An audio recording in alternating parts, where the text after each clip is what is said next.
people get through the uncertainty of a new administration in Washington. As I said, we've done this before. We've been to this. And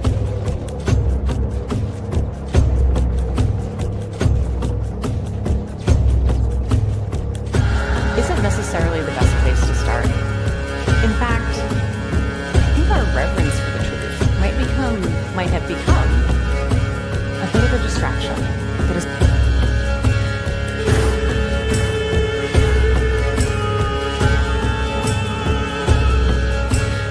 You condemn white supremacy. And he fuddled around, didn't say anything. I said, how about the Proud Boys? And he said, well, Ronald Reagan was 2 months into his presidency when John Hinckley Jr. blew a $20 million.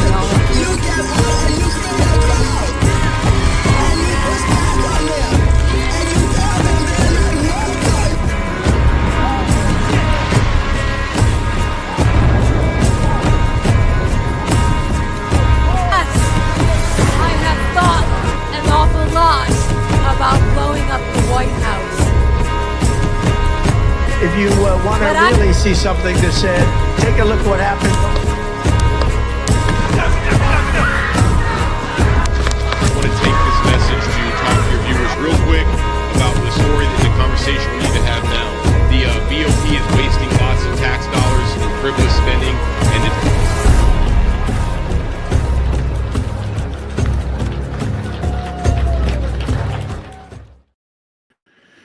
Welcome, ladies and gentlemen. You are now in tune to the American Rising. I am your host, Barry Ramey, and this is a special segment of our show called We the J6ers. On January 6th, a day that will go down in history forever as one of the most convoluted, misinformed, and confusing days in American history. A long time ago, a woman called out to a young man and said, "What did you give us?" A young man responded by the name of Thomas Jefferson. And he said, "A republican, if you can keep it." And in 2025, we find ourselves as a society asking, can we keep it? Most of our political opposition still refers to this great nation as a democracy. But a democracy we are not. We hear them chant over and over that this is what democracy looks like. We know. That's why we don't want it. That's why we want to keep our republic. For 4 years, the men and women involved in January 6th were labeled as domestic terrorists. While they were sent to prison to serve sentences, a narrative was formed around them. A story was told about them, one that they had no say in telling. On January 20th, 2025, the American people re-elected Donald J. Trump as the president of the United States, and he pardoned over 1,500 men and women involved in that day, and they are free now to tell their stories, their truths, and we are here to listen, and that's what we hope to do. Without any further ado, I am going to bring on, in my humble personal opinion, one of the most patriotic Americans of my generation, an individual that stood for something when nobody else was willing to do that. A person that the FBI has, for the lack of better terms, had a hard-on for a long time. And January 6th, in my personal opinion, was just a convenient opportunity to get him. Without any further ado, I welcome to the stage the founder of the Oath Keepers, the poster boy of January 6th, the guy who did nothing wrong but understand the Constitution and had the testicular fortitude to remind the people and the elected officials that hold that oath of what it says. Ladies and gentlemen, the founder of the Oath Keepers, Stewart Rhoads. How are you, my friend? What's up, brother? How you doing, man? Very well, very well. And we are live right now on Enrique Tarrio's personal X account. The other poster boy for J6. The white face of the black face of white supremacy. That's right. Enrique Tarrio. Yeah, my personal favorite label of him. We never let him down. That's what we actually refer to him and the Proud Boys now. Stewart, am I wrong in my assessment that the Bundy Ranch standoff was a moment in time where you reminded the federal government of the oath they took, and they didn't like that very much? So you became their public enemy number one. Am I wrong in that assessment? Well, I mean, it goes long before that. It goes back to when I first started Oath Keepers in 2009, and our message out of the gate: current serving have to take their oath seriously. They need to know what the Constitution says. They need to understand where the lines are. We understand the laws of war. Like when I served as a paratrooper, we were taught the laws of war, and when they used the My Lai massacre as an example, where you had U.S. soldiers unfortunately obeying blatantly unlawful orders to shoot women and children in Vietnam, and Lieutenant Colley was put on trial for that. Said, "Hey, I was just following orders," but just following orders is not a valid defense, and he was found guilty. So we were taught that when I was served as a paratrooper. But here's the problem: when American troops are used inside the United States, or when American law enforcement is used inside the United States, they're not taught about the Constitution. They're not taught that, hey, the Constitution, just like the laws of war, trumps everything else. Your orders have to comply with the Constitution. If they don't, your responsibility to refuse to follow those unlawful orders. And that's what the bad guys don't want. They want police, whether it's local or federal, they want all military to be absolutely blind loyal and to follow any orders given. They want machines. They want automatons. They don't want thinking patriots. And the founders designed the Constitution and put the oath itself in Article 6, a requirement that everyone in the chain of command must take that oath to support the Constitution of the United States, from the president all the way down to your local dog catcher, everyone in between, everyone in the military, everyone in any service, including Congress. Of course, they violate their oath like crazy. But we want to focus on the men with the guns because I had already given up. I've lost faith in our legal system and in our political system, I think for good reason. And I wanted to focus on the men who would be given orders to violate your rights. Because when I founded Oath Keepers in 2009, they had just stolen the nomination from Ron Paul and given it to John McCain. We can talk about that if you want. But on the other side of the fence, we did not yet know, when I decided to start the organization, I didn't know it was going to be Hillary Clinton or Barack Obama. But I knew that we were screwed either way, and also with John McCain. So we were FUBAR. So that's why I wanted to focus on the men with the guns, because the bad guys can't do it without their compliance. If they stand down and say no, it can't be done. David Rockefeller doesn't know how to drive an Abrams tank, for example. That's actually very That's what I would always tell people. It's like, hey, the bad guys, the elites at the very top. I might see this as a struggle between the people of the earth and a very small group of corrupt, psychotic elites at the very top worldwide. And we're dealing with the same thing in this country. A lot of people that I find when I talk about you, they don't realize the magnitude of your education level. You are not just a prestigious military veteran. You have a law degree in constitutional law. Am I correct on that? Yeah, I'm a Yale Law School graduate, but please don't hold that against me. We do, but I'll digress. But you might be the last real one that Yale pumped out of its. Well, J.D. Vance went there too. So although I didn't care for his statement, I think it was about 2 weeks before Inauguration Day, and he's like, anybody who's was violent on J6 will not get a pardon. I'm like, did you go to the same law school I went to? What about the presumption of innocence? When did we ever get a fair trial? Did anyone, a J6er, ever get a fair trial in Washington, D.C. in front of an impartial jury? It never happened. So we should be presumed innocent until actually proven guilty in a fair trial. That didn't happen.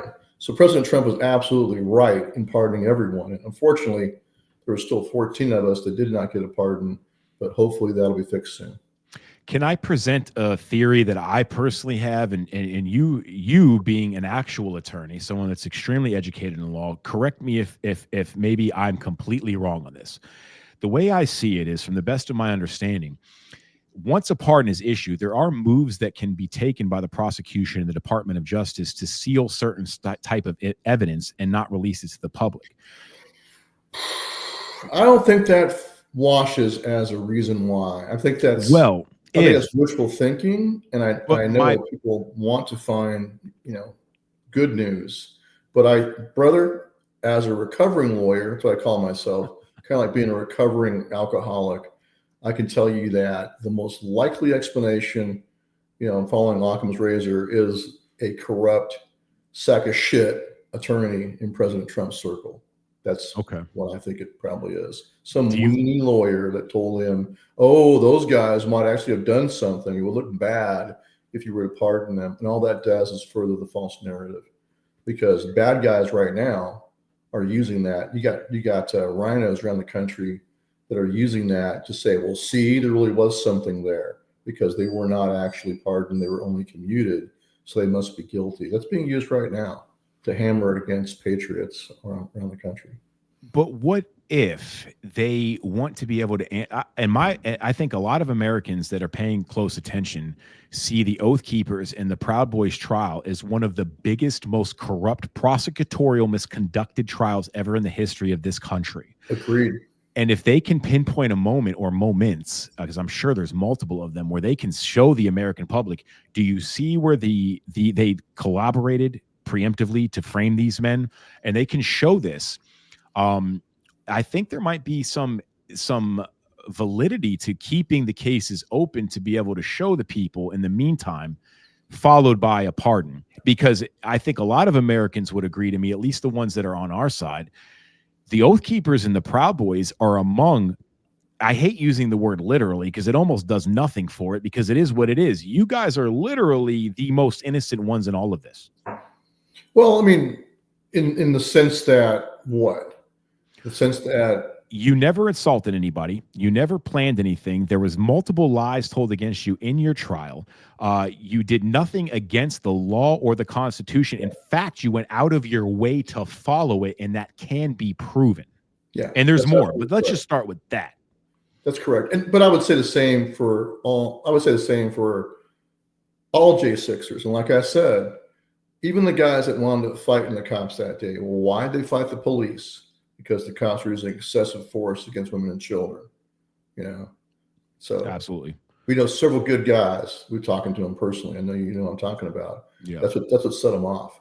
They saw that. That's how you get pro law enforcement Trump supporters, overwhelmingly pro law enforcement. How do you get them to fight the cops? You have the cops do stuff that you can't abide by right in front of you, like hitting Roseanne Boylan in the head over and over again. Over and over. Yeah. That's deadly force. Every police officer out there knows that they're trained to strike below the neck, because any strike to the head is deadly force. It's only justified if the person you're striking is a deadly force threat to you or somebody else. That's just use of force training 101. So they all know it. They violated their use of force protocols, obviously. Not to mention Michael Byrd shooting an unarmed Air Force veteran in the face with their hands up. Yeah. So it's just, that's the problem with J6. That's why I don't back off an inch. Like, it's ironic. While I was in prison, I was worried about my brothers that, we all became more close at Lewisburg. And I was worried about the guys that I knew, like DJ, for example, that had assaulted an officer, used force. Right. I was worried they wouldn't get a pardon. I was worried that they'd be singled out, like J.D. Vance tried to do, I think. And so I wrote an essay or an article that said, hey, here's why everyone deserves a pardon. It's presumption of innocence, bottom line. I didn't know that I'd be the one left out, along with 13 other guys who didn't fight with the cops. And so what I'm saying is I believe everyone should have got a pardon, period. But it was kind of weird that the Oath Keepers and Proud Boys were singled out, the ones who went to trial, who were loyal to President Trump. The two Oath Keeper turncoats who pled guilty to seditious conspiracy and then signed on to a stack of lies against me and my co-defendants that we were all in on this conspiracy together, dishonored themselves. And they both got nothing but probation only from the judge when they were finally sentenced on December 24th. They were never in solitary confinement. They were out free, scot-free, got sentenced to probation only. Well, I got 18 years.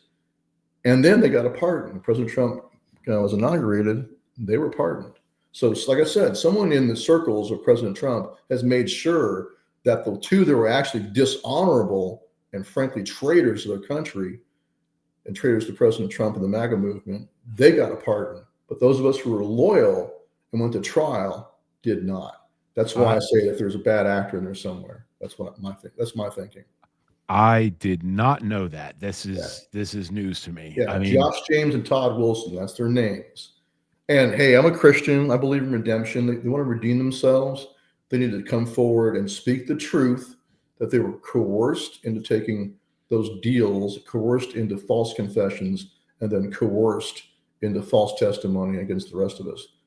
Oddly, they did not put them on the stand. I believe the reason they did not put them on the stand is they were worried that they'd be sitting there looking at me, Kelly Meggs, Kenny Harrelson, Watkins, and also Caldwell, and have a pang of conscience. They're probably worried that they would break under cross-examination and admit that they were just coerced into saying a bunch of lies. Wow. So, yeah. Man, I didn't know that. That's news to me. I guess it makes sense because I did know that you guys had people turncoat on you, and they were. That's mentioned the paid informant, right? There was a paid informant high in my leadership, and I think I'm still under a gag order by Meta to not disclose this person's name, but that's all right because the New York Times did it. So you can go back in November of 2022, the New York Times, just do a search for Oathkeeper informant, and that name will pop up. But we're going to call this person as a witness on our behalf. And then at that point, the prosecution was forced to tell us, well, actually, he works for us. So now that's how we found out. Yeah. Wow. I don't want to get you in trouble. But you mentioned a gag order from Meta. Are you able to talk about how that came about, or is that just a subject I just can't. I'm under a gag order to disclose the identity of the FBI snitch bitch who took apparently about $6,000 a month in payments to spy on the rest of us. Wow. And so this is an important backdrop. They had a spy or confidential human source right up there at the top level of Oathkeeper leadership in my inner circle. This guy knew we weren't doing anything. So therefore, the FBI knew there's no plan to do anything except security. That's why we were there, as we've done 9 prior times in DC in security operations, as we did in November and December 2020. We protected people and events, and then just like VIPs and events, and then also attendees, giving them escorts back to their hotel rooms or to their metro stop or wherever. Because Antifa, as you know, Antifa rages through the streets and tries to attack people and shut down their free speech using force. They're friggin' terrorists. So that's why we were there. Wait, Stewart. Antifa is just an idea, bro. It's not an organization, right? Yeah, right. It's just an idea. I mean, it's an idea that splits people's heads open with. It's an idea that's tried to attack me a few times. So it's a bad idea. Didn't Enrique get stabbed in December of 2020 by an idea? Slashed across the stomach. Yeah, that's the whole reason people wore plate carriers with cutting boards in them. So yeah, I mean. Like one of our witnesses, one of our guys from Wyoming, they were like, why are you, they brought him in. He wasn't charged, but he was a witness. And they're like, why are you wearing body armor in this picture? And he was pretty funny. He's like, to the prosecutor, he's like, you ever been stabbed, sir?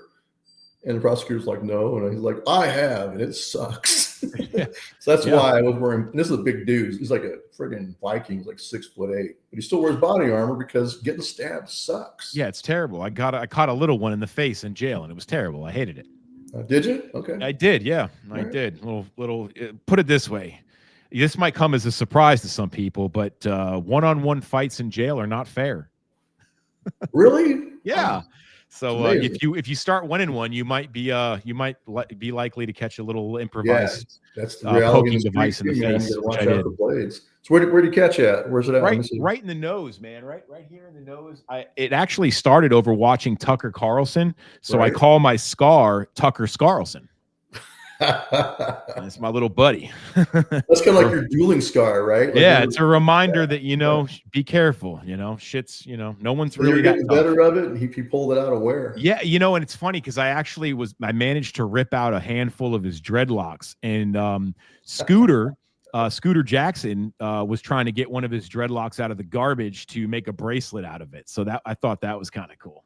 Did you get it? I don't think he did, because Scooter ended up getting into a brawl and whooping some ass and getting taken out and put in the He shoe. didn't end up So with a trophy. yeah, he tried. While he was digging for the dreadlock in the garbage, he was attacked and had to defend Where was himself. this at? This was at Northern Neck, which was a shit show, and I hated it.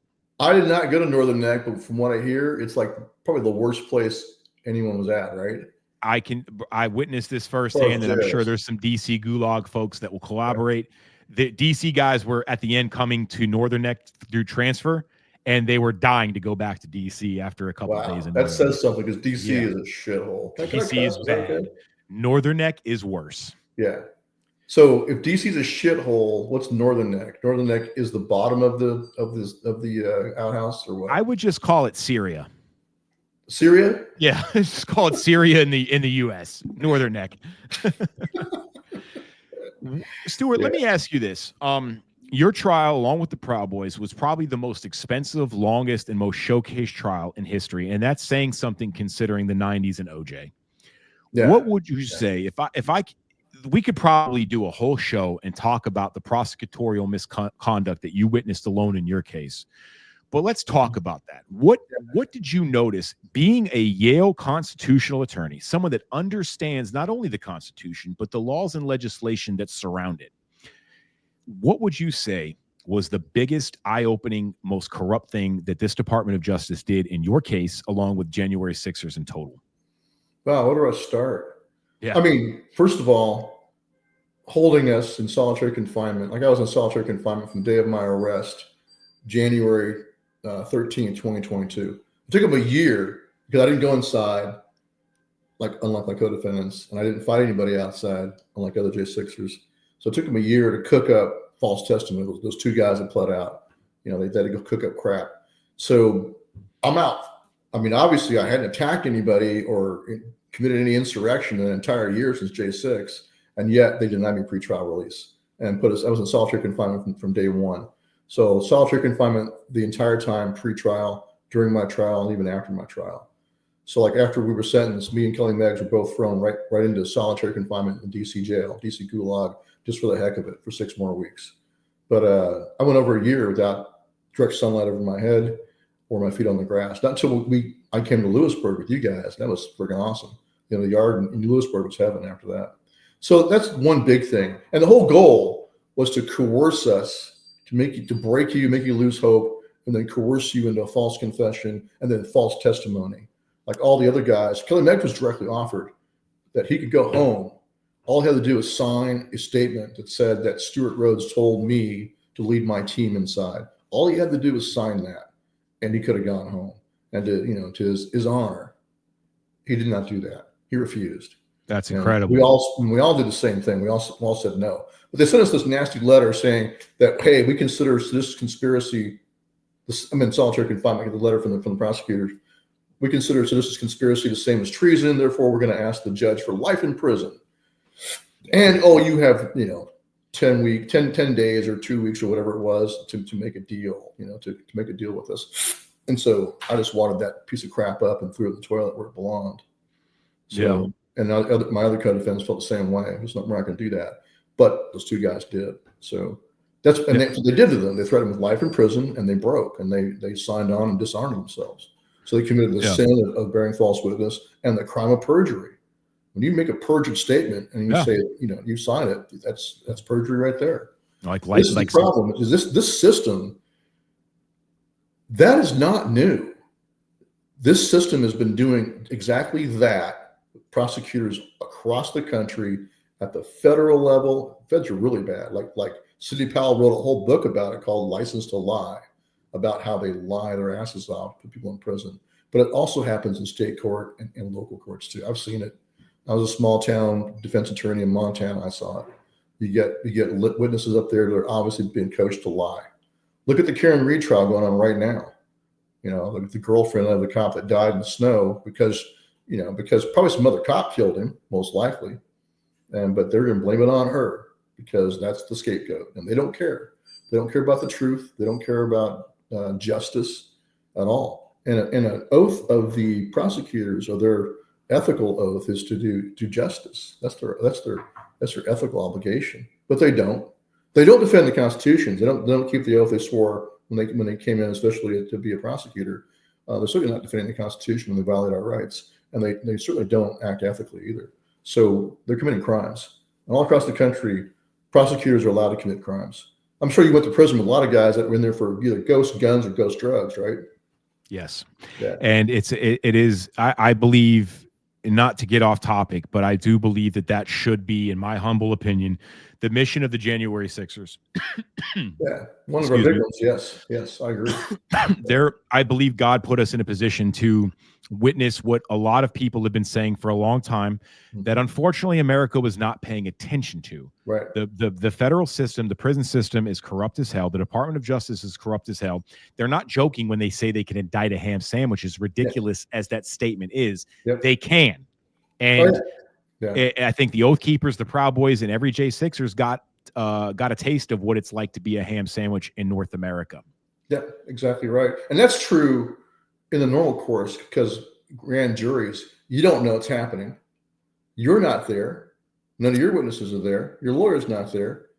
It's only the prosecutor, and the prosecutor allowed by the judge to lie his ass off to the grand jury, to say things that are just completely false, to present false testimony by coached witnesses, to get up and lie to the grand jury, again, not held to account.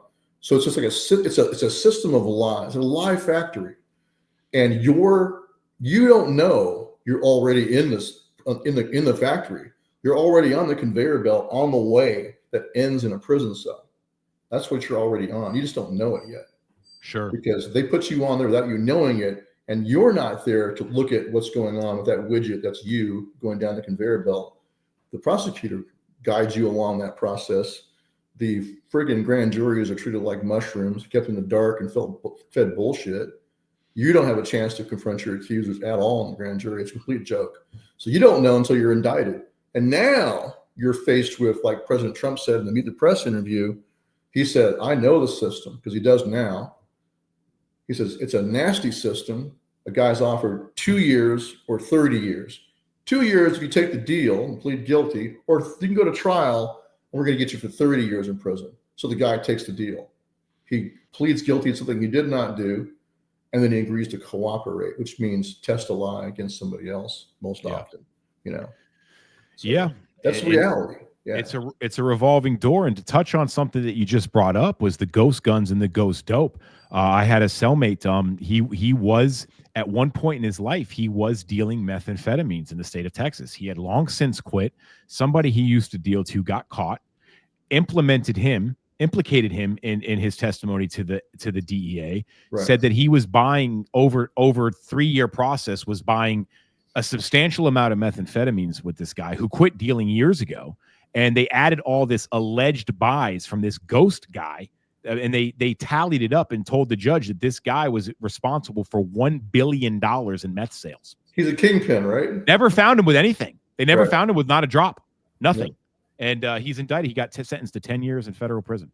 Now, did he take a deal, or did he go to trial? He tried to go to trial. His attorney convinced him to finally taking a deal because he got scared. They were threatening him with 40 years in prison. There you go. And See? over That's ghost what dope, Trump said. over dope they never found, they never caught, they never presented, they never caught him with anything. Some guy that he used to deal to back in the day got caught doing his thing later on in life and implemented him and got off and walked free while this guy got 10 years. And this happens every single day in the federal system. That guy didn't implicate him. He bore false witness. Right. And committed perjury. He testified. That's what I call it. Testified. That's a good one. So so they coerced, they picked some poor sap, coerced him into, you got to cooperate, you got to give us people, otherwise you're going to go to jail for 30 years. And so he turns over, dishonors himself, and acts like a bitch, So that's why I got no respect for people like that. I really just don't. And you put somebody else in prison. It's becoming easier with the feminization of men. So I'm sure their indictments are going up and up and up because men just and the lawyers, the defense attorneys, it's like a race to the dishonorable, a race to the cowardly, a race to the bottom. The defense attorneys will advise their clients to do the most despicable and dishonorable things and illegal. So let's take the guy who was snatched up and then told he had to bear false witness against somebody else. He's he's coerced into pleading guilty, and then he turns around and signs a false statement of facts against somebody else. He knows it's bullshit. His lawyer knows it's bullshit. The prosecutor knows it's bullshit. The damn judge knows it's bullshit because he's either a former prosecutor, former defense attorney. They all know it's a lie, but they still turn on that other person and put him on trial, all of them knowing it's a lie. And in that case, his lawyer advises him to take a 10-year deal, right? He knows it's a friggin' lie. The client knows, but he feels like he has no choice. Everyone friggin' knows. And then what did he sign? I'm sure he signed a statement that says, I am signing this because it is in fact true, and I have not been coerced in any manner. I'm saying this because it is in fact true. It's all a stack of lies. He's being coerced. They even have him lie about that. You know, it's disgusting. So how do you fix that system? You know, I blame lawyers and I blame judges, and judges are just lawyers in black dresses. That's all they are. It's just more friggin' lawyers. So, like I said, yeah, well, it's bad. It's, I mean, Sidney Powell's book, it ended up becoming like almost the guideline for us of what we were going through with the License to Lie book. It pretty much told us everything we ever needed to know. Just we read it a little too late. So yeah, I read it years ago. I had no idea it was going to be used as a manual. Yeah, I mean the 1512 and everything. I mean, oh my God, yeah, it came right out of Enron. That's right. Yeah. It's so telling. Like it's a sign that liberalism is actually dying, because the true liberals, the very few remaining, saw what was happening, and even though they suffered from hating Trump syndrome, they were able, like Dershowitz was able to see, guys, you're breaking the law to prove your point, proving that he's right and you're wrong. So, but there were few and far between. Yeah, so, I mean, Gabbard, John Kennedy Jr. Yeah, it's all the real liberals. Seems like they voted for Trump. You know, all 10 of them left. Yeah. So let's go to let me ask you this, because I've been asking a lot of the guys about diesel therapy. Were you subjected to that pre-trial? Did they move you around a lot? I mean, I was at Cimarron first, Oklahoma for 2 months. Then I went to Alexandria, and I was pretty much there for about a good year, but in solitary. So So they did, when I was in Cimarron, Oklahoma. That was a crap hole. It was like an old state penitentiary they built into a refurbished as a federal holding facility.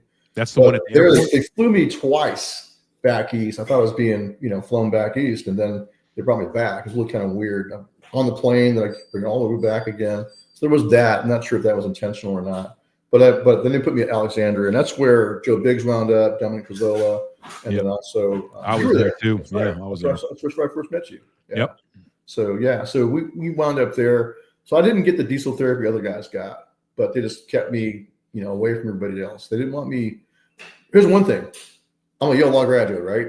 Never, not one time did I ever have access to a law library, ever, for my own defense, to help with my own defense. Never.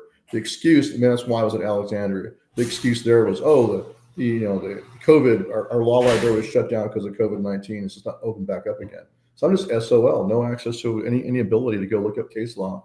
So like you're and this is not even hyperbolic. You're literally the only person for some reason in the whole system at that time that's not allowed to access the law library while their pretrial release has been denied and they're in jail fighting their case in pretrial. Well, I think the same thing happened because Joe Biggs was there too, right? It should be the same situation for him. Oh, they wouldn't let him in either. Huh? They wouldn't let him access it either? Yeah, well, I don't think so, man. We should ask him about that. I'm curious.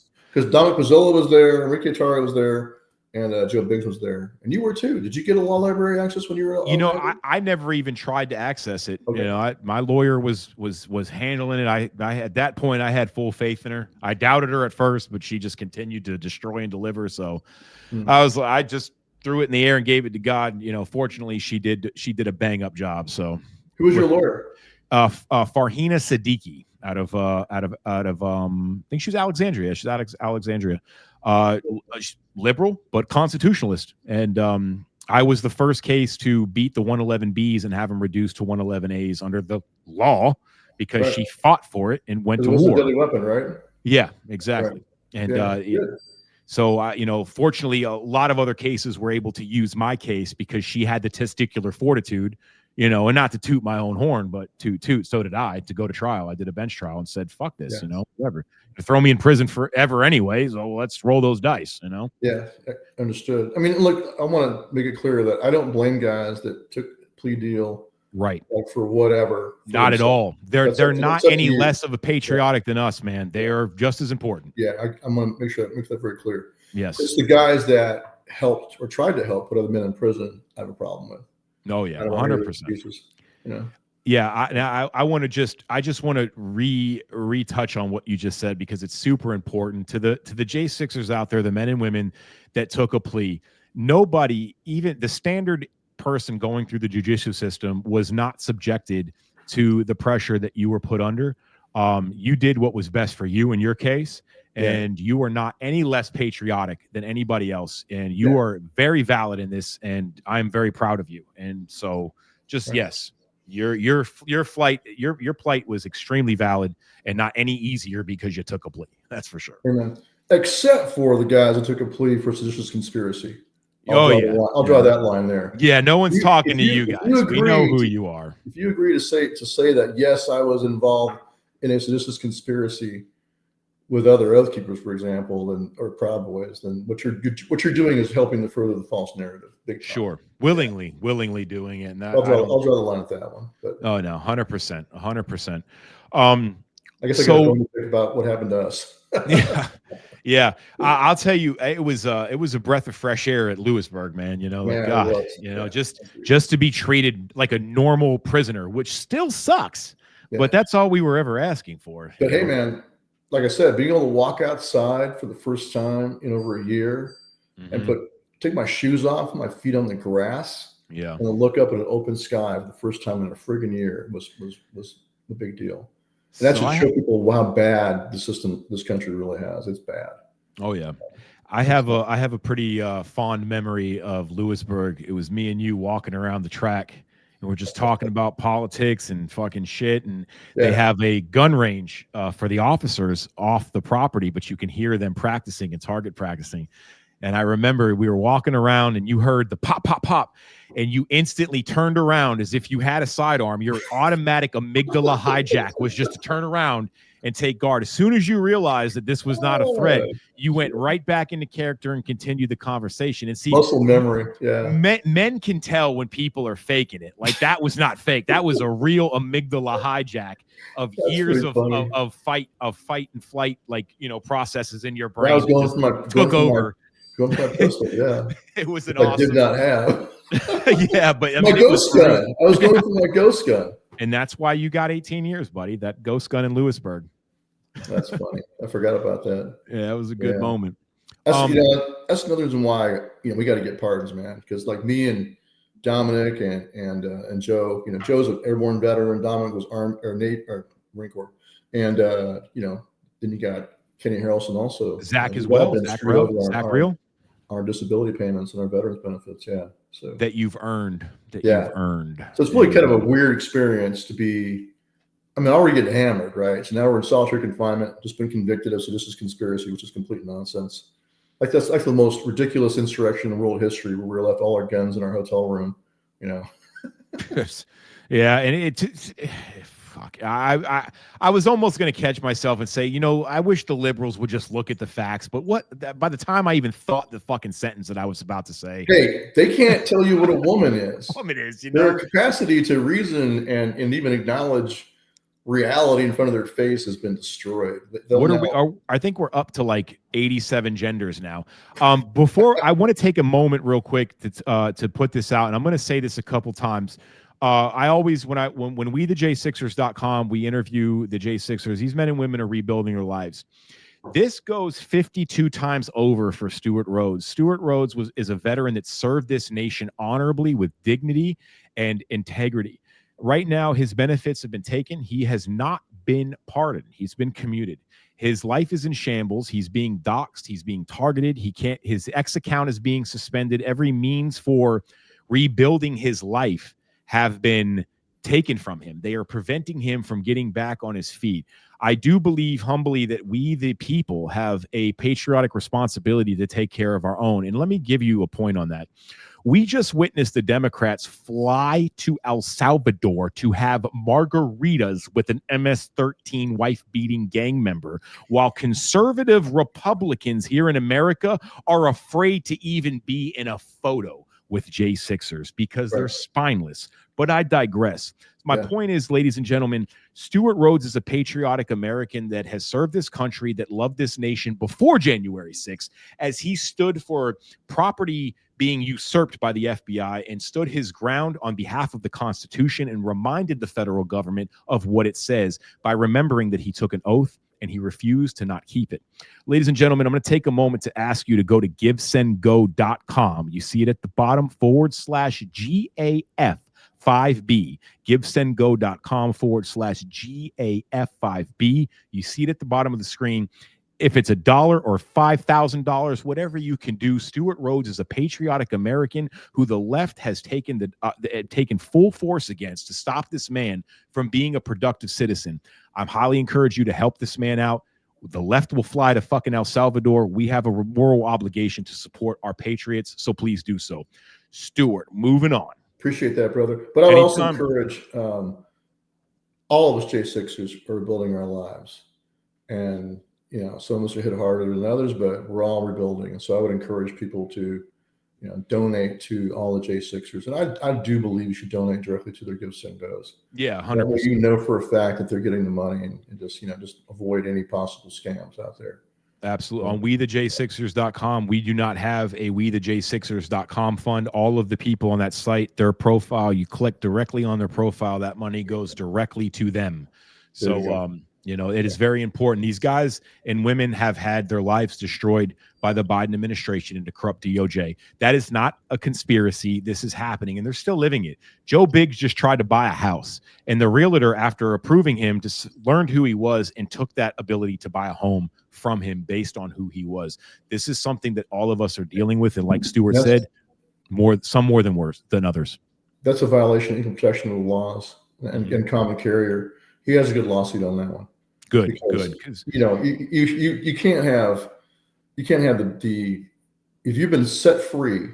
This is the problem with us being commuted. We're still, this problem Joe's dealing with too. I'm still a convicted seditionist. Whenever I flew, until they got rid of Quiet Skies, they just got rid of that finally. But until I flew that last Thursday, I was flying into DC to attend Lieutenant Shane Lamont's sentencing. Me and Enrique were there, and I was live streaming. Yeah, that was quite an eye opener, man. We could probably talk about that a little bit. But sure, that was the first time I flew since I got out, where I didn't have the Quad S and have that treatment.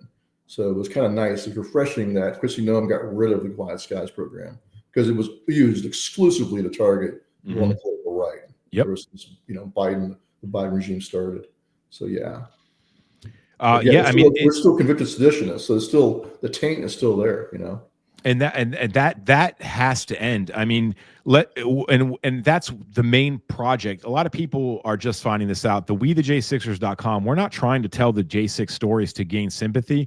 We're trying to tell the J6 stories to expose the Patriot Act and how the language in that legislation is allowing these dark secret practices by our intelligence agencies and Department of Justice to create these lists, like this Quiet Skies list, to create these things like Tulsi Gabbard and her husband were subjected to. And these lists still exist. So even though we're pardoned, like for some of us are fully pardoned, no criminal convictions of the past, but the FBI is still not allowing us to exercise our Second Amendment and purchase firearms legally.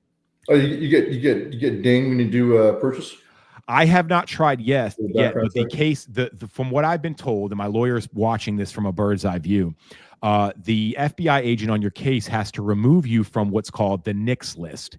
And while other J6ers have contacted their case agent, had themselves removed from the list, and were able to purchase a firearm, I'm finding it that my case agent is claiming that he does not know anything about this list and doesn't know anything about it. And they also still haven't given me my cell phone, which is the only thing they took from me. They still haven't given that back.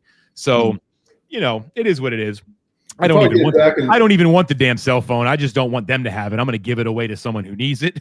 But in pieces when you get it back. I've seen that done too, right? Oh yeah. Yeah. But I don't trust that phone. I don't want it. I don't want, exactly. Crazy. I don't want anything to do with it, but I just don't want them to have it. I want my property back, and I'll donate it to someone.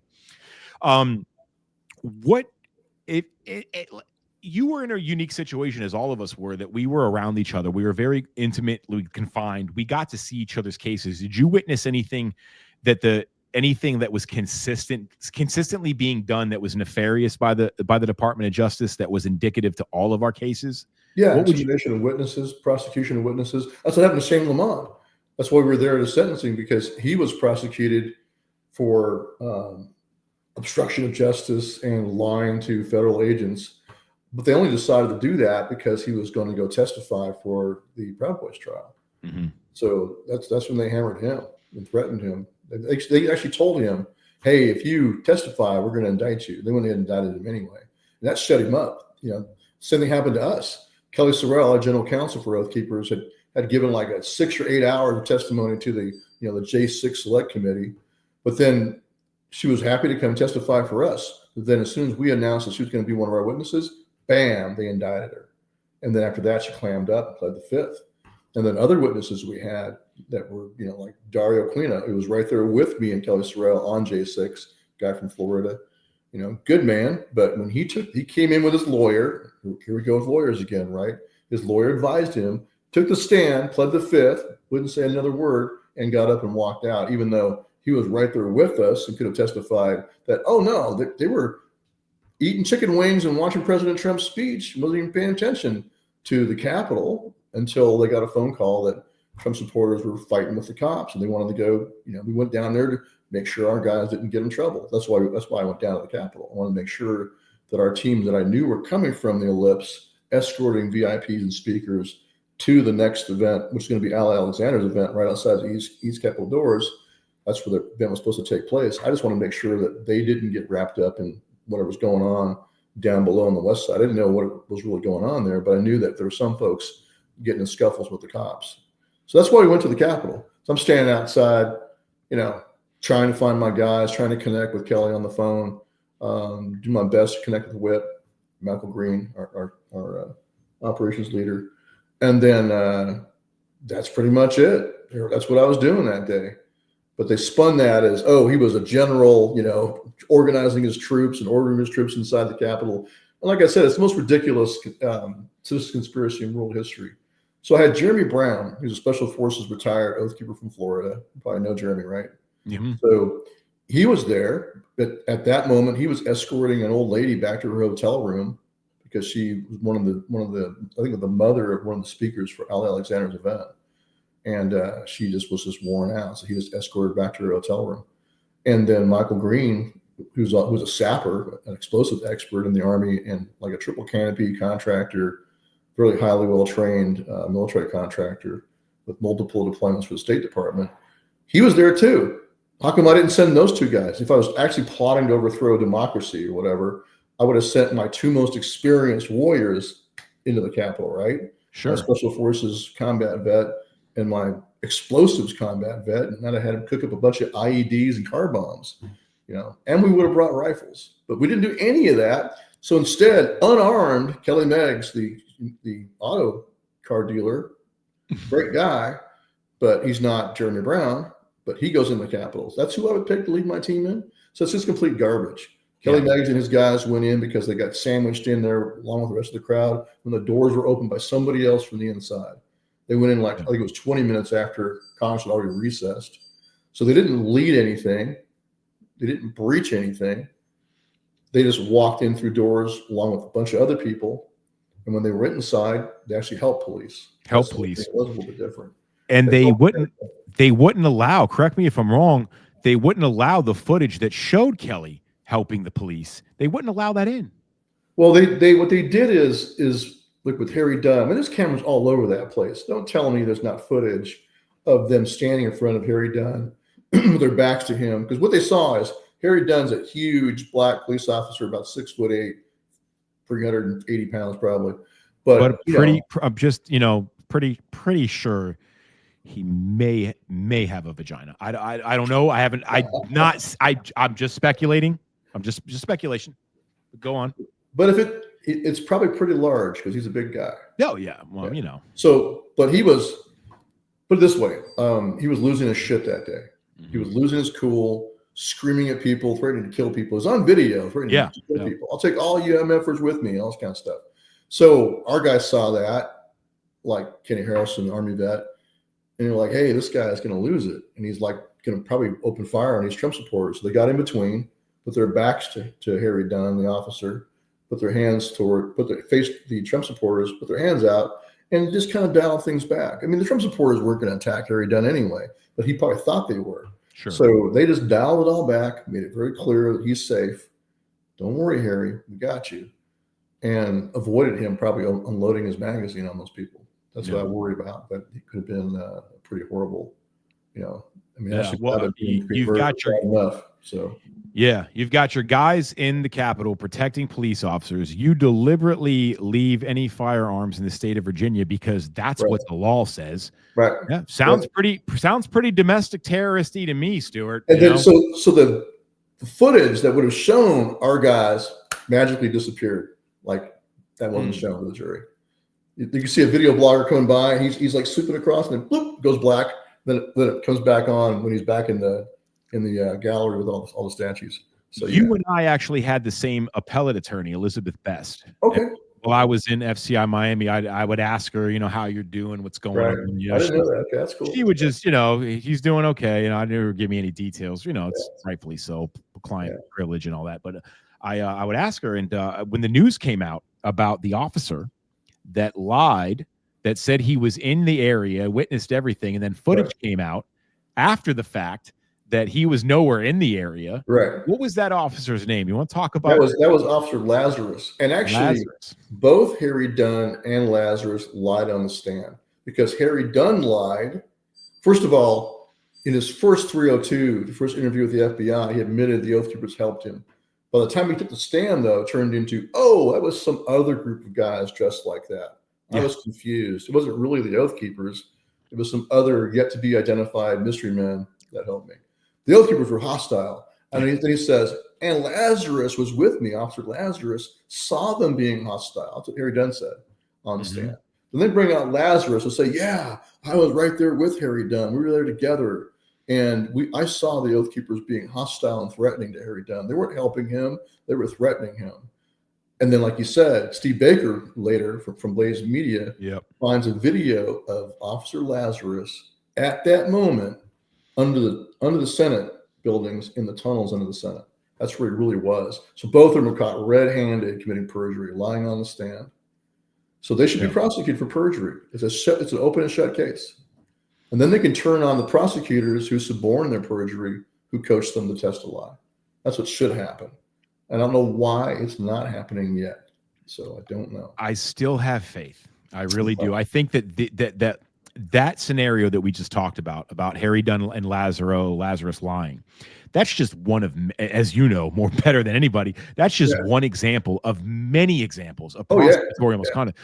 So if I were Trump, and I would want to have access to everything to be able, so when I'm ready to show the American public how egregiously illegal and unconstitutional the prosecution process was for the Oath Keepers and Proud Boys, I can show that now. So that's why I think the footage should be released, and I hope it will be. That's what we're hoping for. You being a law graduate, being a law somebody that understands law, what judge what judge in the DC district would you say was probably the most corrupt in the way they prosecuted cases? Was it your judge, or would you, if you were going to give the award to one of these trash baskets, who would it be? I would give, maybe I'm biased, but I would give my judge the award because he made it very clear in my sentencing that this was all about my free speech. I looked him in sentencing. I looked him in the eye. I pissed him off. I looked him in the eye and said, I'm a political prisoner like President Trump. My only crime is opposing those who are destroying our country. And then I said, the election was stolen. I said, my oath to the Constitution will not let me shut my eyes to the plain text of Article 2. Article 2 says that state legislatures determine the manner for selecting electors, not judges, not executive branch election officials. And when you violated the election laws of the states, you triggered a violation of Article 2. I said that all over again, and he didn't like that. And so when it came his turn to speak, what he told me. He said, you're smart, you're a compelling figure, and charismatic, and that's what makes you dangerous. That's what he said, something like that. And then he quoted an interview I'd given from jail where I had talked about how, hey, if you don't have clean elections, you don't have a free country. And if you can't elect your president or not elect someone else that they're just going to stick in there, then you're thrown back in the same place the founding fathers found themselves on. You're on the same road that they were on of having, what's your recourse? Unless you can fix this, your recourse is the same as theirs. That's what I said. And that's protected free speech. I'm not calling for imminent violence right now. I'm saying that unless this thing changes, you're on the same path as the founding fathers of resistance and nullification and circumventing what are unlawful edicts. I don't think Biden was ever the president of the United States. So everything he said, as far as I'm concerned, everything he signed is null and void from inception. So that was my position in that interview. And so he read that. It's all protected speech under the Brandenburg versus Ohio standard. Speech is protected unless you're inciting imminent violence that's also likely to occur. As long as you're not doing that, that's why you have communists all over the country calling for open revolution right now. And they've been preaching that for decades under that protection. But he made it very clear it was about my free speech. And it was even clearer when I got out of prison, because the first thing we did, we went straight down, when I got out of FCI Cumberland, Jen Baker picked me up from Condemned USA and Mel Holly. We went straight down to DC jail and started protesting for the other guys who were still in there. And then we heard about Jeremy Brown, that he was also being held. And so Ivan Raiklin and I teamed up 2 days later on January 22nd, went into Congress and met with Gus Bilirakis, who was Jeremy Brown's congressman and his chief of staff, great people. And then we, roamed the halls, and Ivan knows a lot of other legislators, and he stopped a few of them, and had a chat. It's like, hey, this guy needs to be set free, advocating for Jeremy Brown. So, but long story short, the media saw us in the hallway and mobbed us. We held a press conference in the hallway of Congress, which was pretty fun. It was. So, it was same great. thing. Epic moment, man. We just read in the riot act. We held court for about a good hour, just saying, yeah, here's how and me and Ivan, because there's things he knows that I don't know, and stuff I know that he don't know. So we had a really good tag team, and he's really switched on about the Capitol Police and all their corruption. So we just read in the riot act we call it the COVID coup of 2020. COVID's obviously a cooked up bioweapon, I think cooked up by Fauci intentionally to do what it did, shut down world commerce, allow the Great Reset, and here at home, they hoped to defeat President Trump. Sure. So, and then set up the conditions for their excuse to directly violate state election laws across the country and directly violate the Constitution. And I made it very clear, the Supreme Court of the United States should have stepped in like they did back in 2000 with Bush v. Gore. They should have stepped in. Texas sued Pennsylvania, like 20 other states joined the lawsuit. And whenever one state sues another, that's under the original jurisdiction of the Supreme Court. Supreme Court's no longer an appellate court in that case. They're the trial court. They're the court. So they don't have discretion not to hear the case. And Alito and Thomas both said, hey, we have no discretion not to hear this case. But the other so-called conservatives on the court went along with the leftists and refused to do their duty. That's what threw us into a constitutional crisis right there.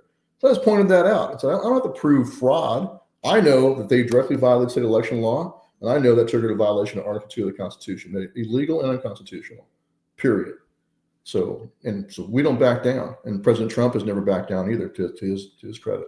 Sure. Anyway, the point is, Judge Mehta saw that, lost his shit.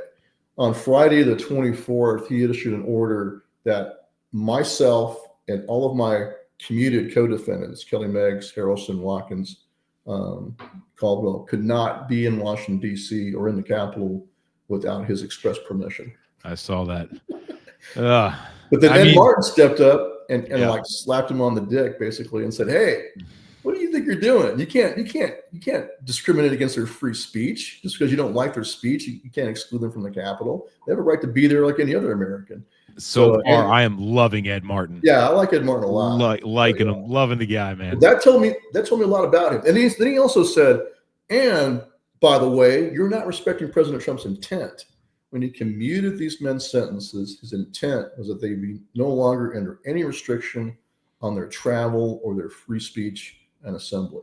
So we've got a lot of work to do in that department then. But then Judge Mehta backed off. So But my Good. point is that I think Judge Mehta gets the award because it was Yeah. all about free speech the whole damn time. Yeah. He knew better, but he just Yep. doesn't care. He just wants to stop me from being able to speak. And he was willing to put myself and my co-defendants in prison to further the false narrative that there was a conspiracy with President Trump as the kingpin, me and Tario as his lieutenants, and all the rest of the Oath Keepers and Proud Boys as his, SS shock troops. That's what they wanted to paint. Yeah. Yeah. Well, I do remember that notorious and infamous meeting of you and Enrique just barely saying hi in some Yeah. parking lot, and that they was were fun. able to use that still image. Going back to what we were saying earlier on, they can indict a ham sandwich by just telling a story around an image and not providing any context. And they were able to use that and say that this was the moment that you guys were planning, and the conversation was literally, "Hi, nice to meet you finally in person. All right, have a nice night." Yeah, so they can't show that. That's why they didn't show the video. The video shows me walking up. I was escorting Kelly Sorrell to go. She's an attorney, and Bianca's like, "Hey, Ricky's across the street. Maybe you can help him with some legal advice." And so Kelly Sorrell's like, "Sure, I'll go talk to him." We were just escorting her because she had gotten death threats after she blew the whistle on some election fraud during the election in Detroit. So that's it. We walked up. I said, "Hey, man," because I'd never met Enrique until then in person. I said, "Hey, I'm Stewart Rhoads with Oath Keepers. I'm glad you're out of jail. Nice to meet you." And he said, "Oh, the pleasure's all mine." And then I walked away. That's it. But they can't show that video because that would show the truth that we just said hello and that's it. Instead, they showed the still photo. So that violated the best evidence rule. I mean, there's all kinds of rules that they violated by doing that. They just don't care, But like you said, that's the dirty pool they pulled. And the other thing I want to make sure people know this. Ray Epps, we could not open our mouths and mention that name at our trial. The jury was never allowed to hear that name. We couldn't show the video of him on the night of the 5th actually doing what they were charging us with, cooking up a plan to enter the Capitol, encouraging people to participate. He was actually doing what we were accused of doing. So, but we were not allowed to show that to the jury. The jury couldn't see any footage of Ray Epps on January 6th. Any of the stuff he was doing in the crowd was not allowed to be shown to the jury. We couldn't even mention his name. And you guys tried. You guys brought, and they deliberately said no. We were going to enter. I think it was Brad Geyer, Kenneth Harrelson's lawyer, good man, who was trying to enter the video of Ray Epps the night before and on the 6th. All that the judge wouldn't let any of it come in. Wow. Also, something else he would not let in was Mike Nichols, a Oath Keeper cop retired from New York, and his buddy Stephen, another cop, were at J6 outside. They're the ones that helped Tariq Johnson, the black Capitol Police officer with the MAGA hat on his head. Good guy. They helped him get up through the crowd. They're on video because some videographer happened to catch it. He walks up to them and says, "Are you Oath Keepers?" And they said, "Yeah." And then they showed their retired badges. And he's like, "Can you guys help me?" And I'm like, "Sure. What do you need?" And he's like, "I need to get help getting some officers out of the building." So he had a bullhorn. He gave Mike Nichols his bullhorn, and Mike Nichols bullhorn all the way up through the crowd. Got inside, Oath Keepers coming through, and everyone knows who we are. So they all part like the Red Sea. They go inside, organize the cops inside. There's footage of him inside helping organize the cops to get out because he's been a career law enforcement officer. He knows what he's doing. And then they walk back down with this long row of officers clad in body armor and whatever, and they're all smoked and tired and gassed out. So he brings them out. That's not allowed to be shown to the jury. Oath Keepers helping the police on that day, that was not allowed to be shown. The judge said that's not relevant. But they showed a confrontation from Louisville a few months before. We were down there protecting two pawn shops and a gas station from arson threats. The gas station owner was a lady. One of her employees had smoked some local thug that had tried to rob them. And after that, they targeted her place. So we were down there to protect that. And then the lefties caught wind of us being there, and they brought in a big crowd of people with cameras watching, and 5 or 6 thugs up front with visible pistols in their belts, in their waistlines, getting in our faces and yelling and screaming at us. And we stayed cool.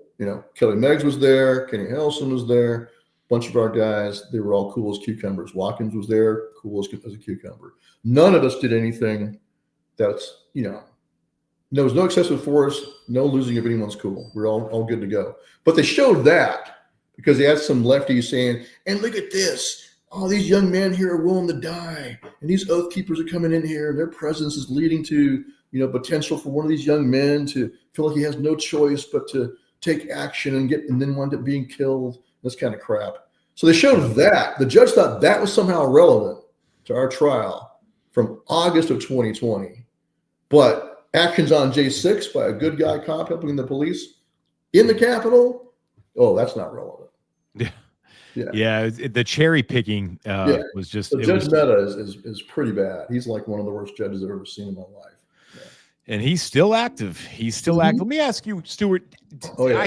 I hear all these rumors about prosecutors that were working J6ers, that G6 cases that have been given their pink slips. Have you seen any confirmation of that? Because I can't find any definitive confirmation of that. I've seen confirmation of the exact opposite. When I was sitting in court with Enrique and Ivan, watching Officer Shane Lamont's sentencing, where he got 18 months in prison. They wanted to make sure he went to prison. So now he needs a pardon too. I think he's supposed to report to prison 100%. in August. 100%. Yeah. Lawfare continues. Yes. At the table was one of my freaking prosecutors.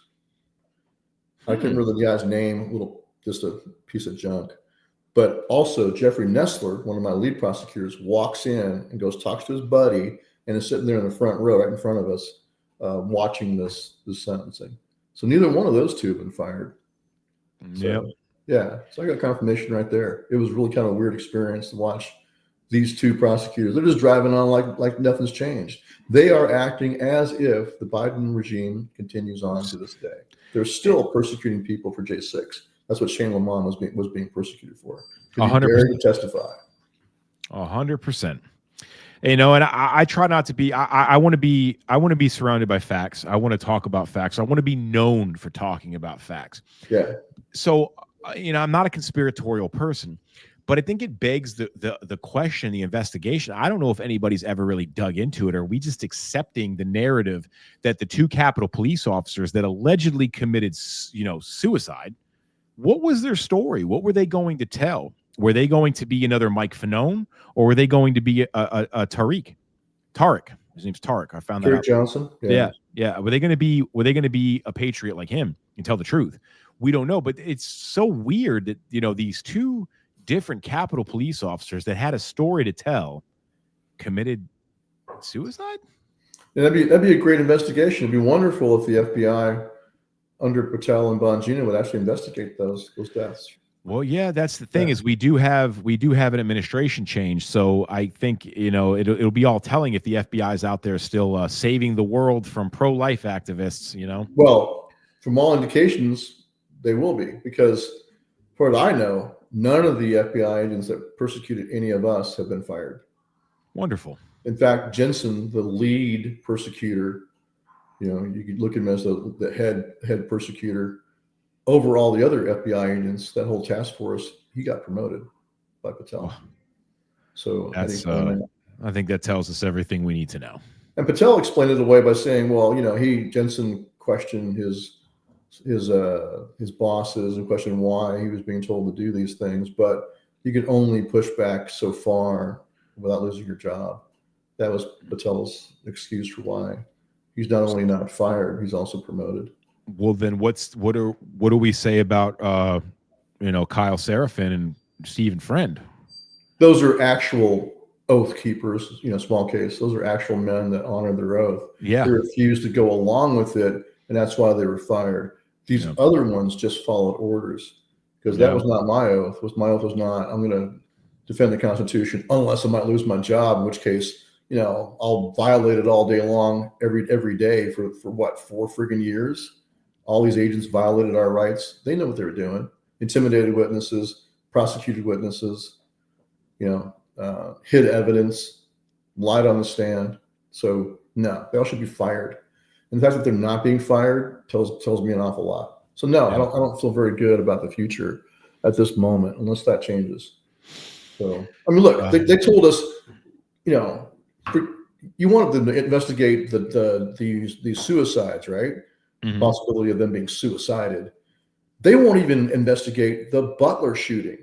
They said, oh, the assailant was just dead, so therefore the investigation is closed. Yeah.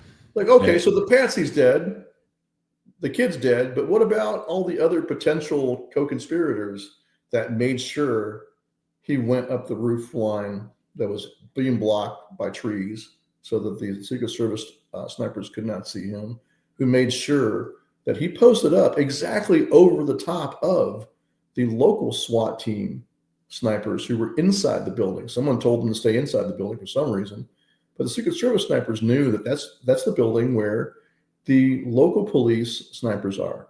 So when they see a man on the rooftop, that explains why they didn't open fire on him, right? That's one very possible explanation for why they didn't open fire, because they had been told that's the building where the local sniper's going to be. That's just blind luck that kid happened to climb right on top over the now ineffective, told to stay inside the building snipers. What do you think? Yeah. Oh, well, it was a dangerous slope, Stuart. I mean, it was sloped at an That's eight, right. an It was eight too degree, hot, it an was 8 degree dangerous. angle. I mean, Right. So it was. Look, man, don't piss on my leg and tell me it's fucking raining. I'm sorry. It's funny because you've seen the agents up on the roof investigating while they were saying that the roof was too sloped and they Right. couldn't Yeah, he's standing right up there investigating. Yeah. It's And ridiculous. hey, this supposedly untrained kid or poorly trained kid was able to get up there and get in a shooting position. This is who garbage. had military communication devices that were, it's a little weird. I think he had encrypted apps that were foreign as well. And and I thought this was a conspiracy, and it looks like everything I found, unless this is complete AI and I'm just a total idiot, but him and the Mar-a-Lago would-be assassin were both in black extras in BlackRock commercials. Oh, I didn't know that. I knew about I seen the commercials. So like I said, I mean, I want to see that. Send me a link to that. I want to see that. I will do that. And then you tell me what you think, but I think that's a little strange if that ends up being completely solidified fact.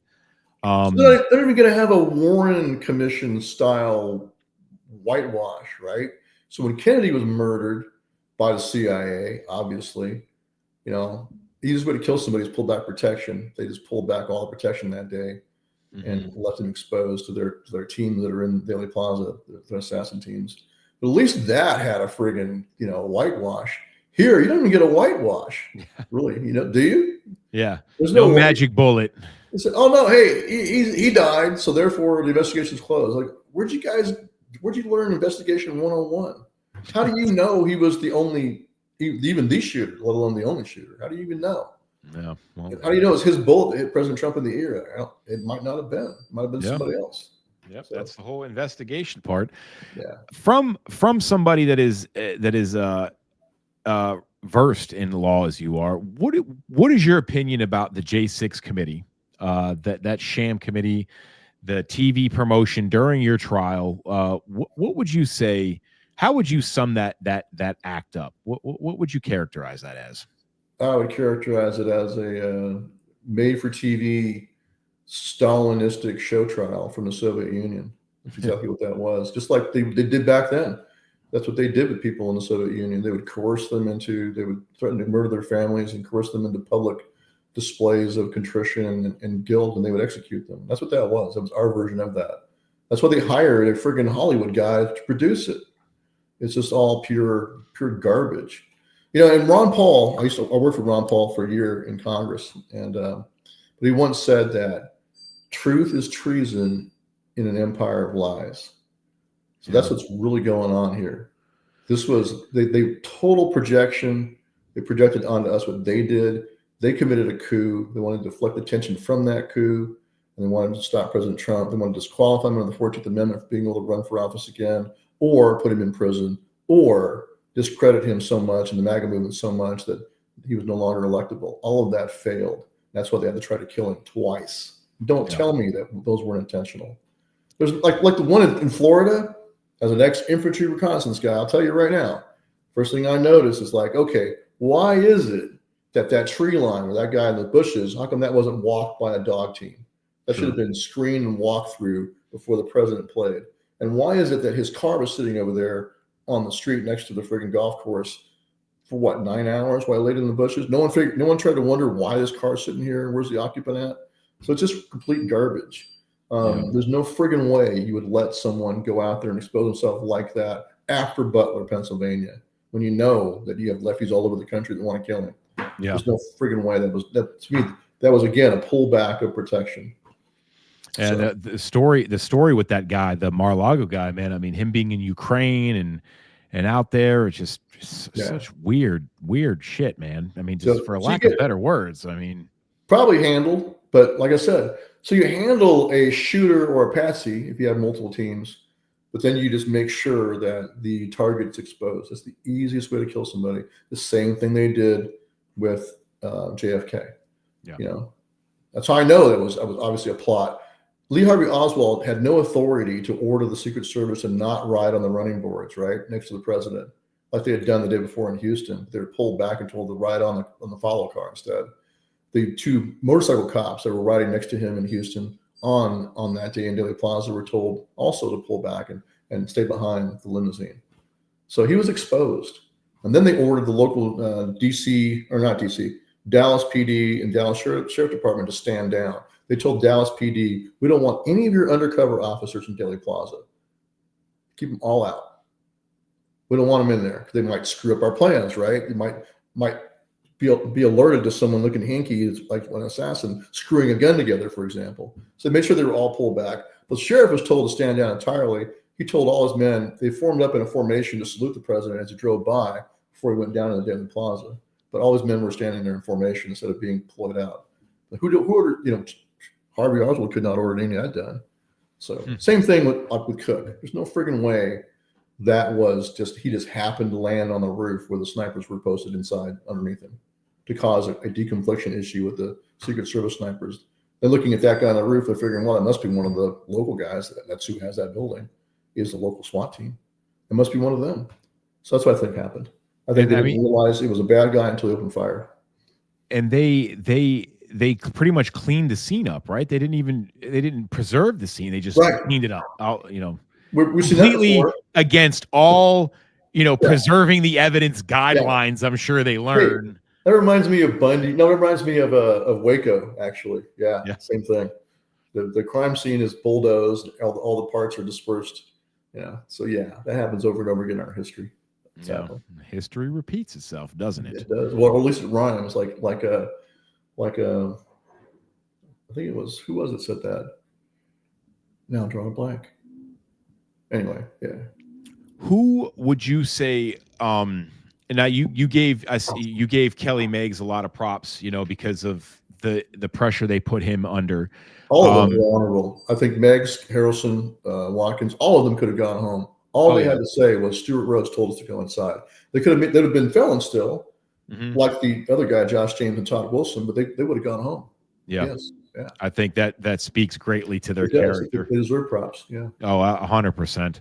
I mean, nobody really understands what it's like to be in that situation that's not in that situation. Hey, Enrique told me, same story with him. He was told if he signed a statement that President Trump told him to go inside, he could have gone home too. Yep, that did happen. Without getting into too much details, there will come a time shortly where the smoking guns will be presented to the American. Good. I want to see that in writing.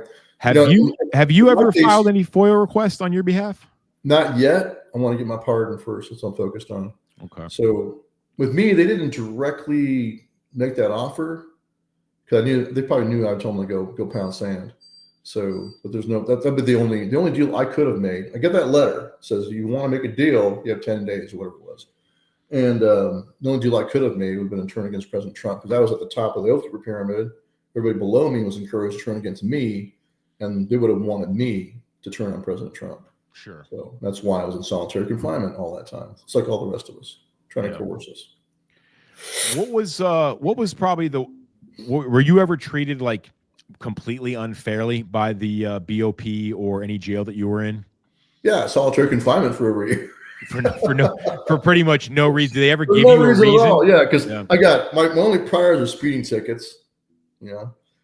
When I was at Cimarron, they would have a little panel, kangaroo court, to review your status. And I go in there and look, guys, I'm not afraid of the inmates. I'm fine. I'm not afraid of them. I did my time in the Army. I know how to deal with other men. I'm okay.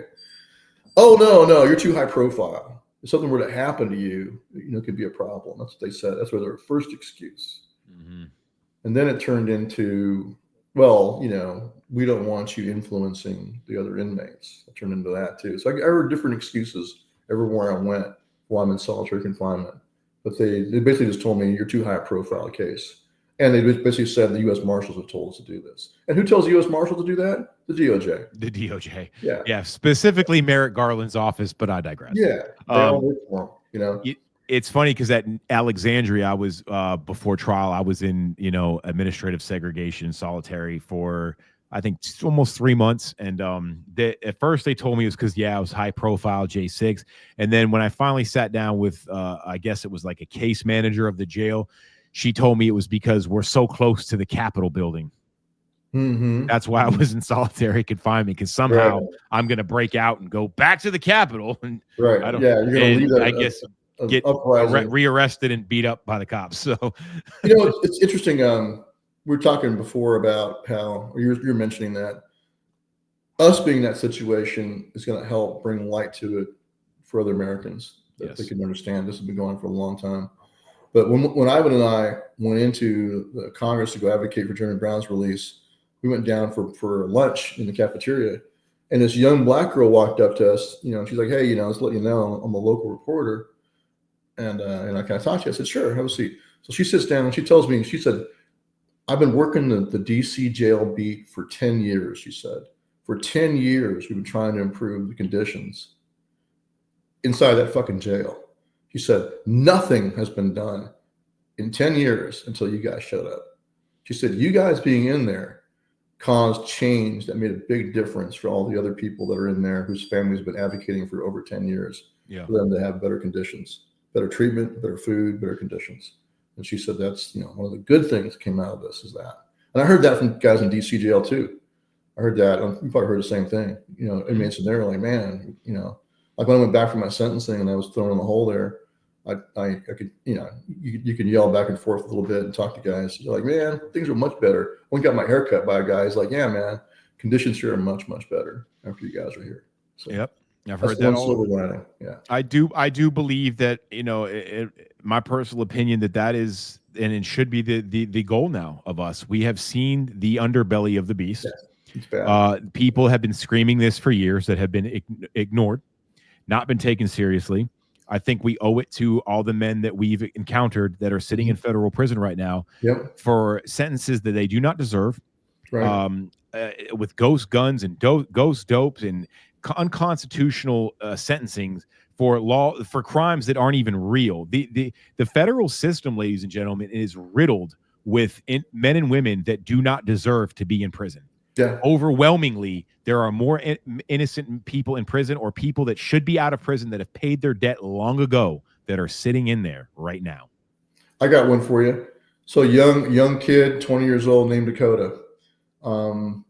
He, at age 18, when he graduated high school, he wanted to go in the Army and become an Army Ranger. So he bought an AR-15. He's working out, but he also bought an AR-15 and learned how to shoot. And he's went and bought a membership at a private outdoor range and out there practicing tactical reloads and taking cover and all that kind of stuff. So some wannabe Batman at the friggin' range sees that. One of the staff there calls the FBI and says, "This guy's doing tactical training. He could be an extremist." So the FBI sends in Mr. Cool, chatted up guy claimed to be an ex-Hells Angel, shows up one day, just happens to show up at the same shooting bay as this kid who has it reserved. He's a nice guy, so he lets the guy shoot with him. So they become shooting buddies. This is the federal informant sent in to snare him. So like 3 months later, they're shooting buddies, and he brings out, those little double tap triggers where you pull the trigger and fires, let go, it fires. Bump stock thing. Yeah, and almost like it's kind of similar to that. Yeah, this is another way to get more than one shot per each trigger pull, but it's still legal. So he's playing with those, playing with bump stocks, playing with all kinds of stuff. He has all the cool toys.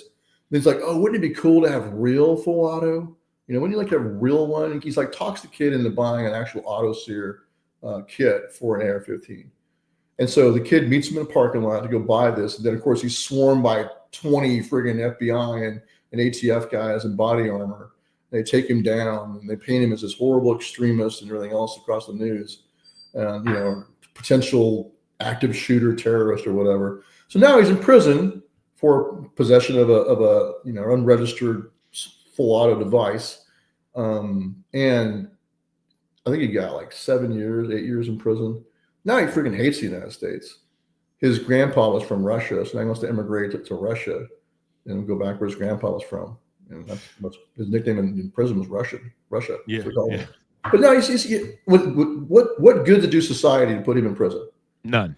All he wanted to do was train and learn to be a man and then serve his country. But he can't have that.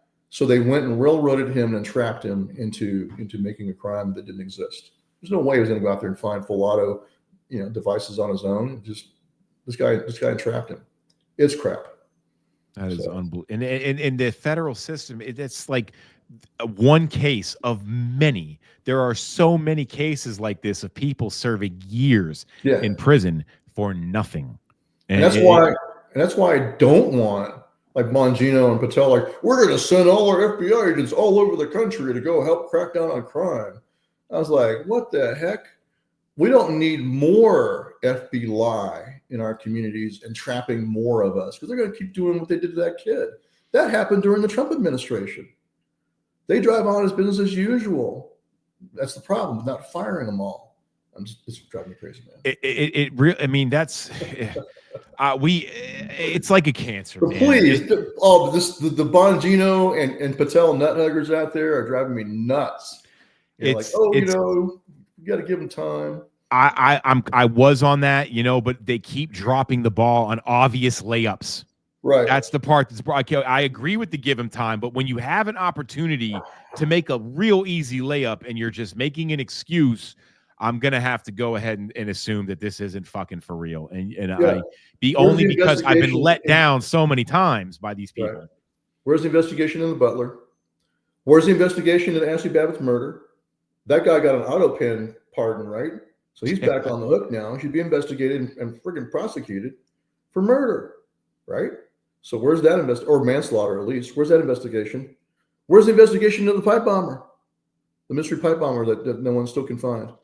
Yeah, right? Like you said, where's the investigation into the deaths of the Capitol police officers? Did they really commit suicide or were they suicided? Why not have an investigation? No, the obvious layups. It's just, it's. But it's the same guy that told you Epstein definitely killed himself. Yeah. So case shut. I wish I had an argument for that, but I was a suicide watch commander. I was a suicide watch companion. Yeah. In prison, I was a GED tutor, adult reading instructor, and also a suicide watch companion.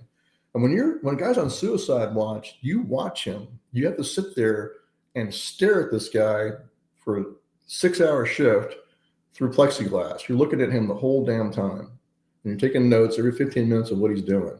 Mm-hmm. Whatever he's doing, you just take a note.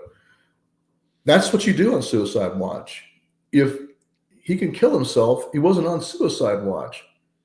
So what happened there? Once again, all of a sudden, normal procedures are not followed. No one's actually watching him. The cameras went down for some reason. There you go. Yeah. No. So that's when he chose to kill himself. That magical moment when the cameras went down and the staff wasn't doing their job. Yeah. Well, remember the 2 guards, I think one fell asleep, right? Was the story we got, or whatever. Yeah. Okay. I guess the magic bullet turned around and the camera went out. Yeah. And, Stormy Daniels. So you add all that up and it's like, all right, after a while, it's come on, man, give me a break. Like Biden would say, come on, man. Yeah. If there was one thing after, so where we're at now after January 6th and all the things that we know and what we don't know from the perspective of Stewart Rhoads, who had a front seat to one of the most corrupt situations in American history. What would you want the American people to know that maybe you don't think has been really hammered home or they don't know yet completely? What do you want to say to them about January 6th? That it was, I would call it a manipulated event, manipulated on the day, and then spun afterwards to cover their original sin. They committed a coup in 2020. They committed insurrection against the Constitution. And to cover for that, they manipulated J6 to make it look like something it was not. It was a protest, but they made sure people got inside.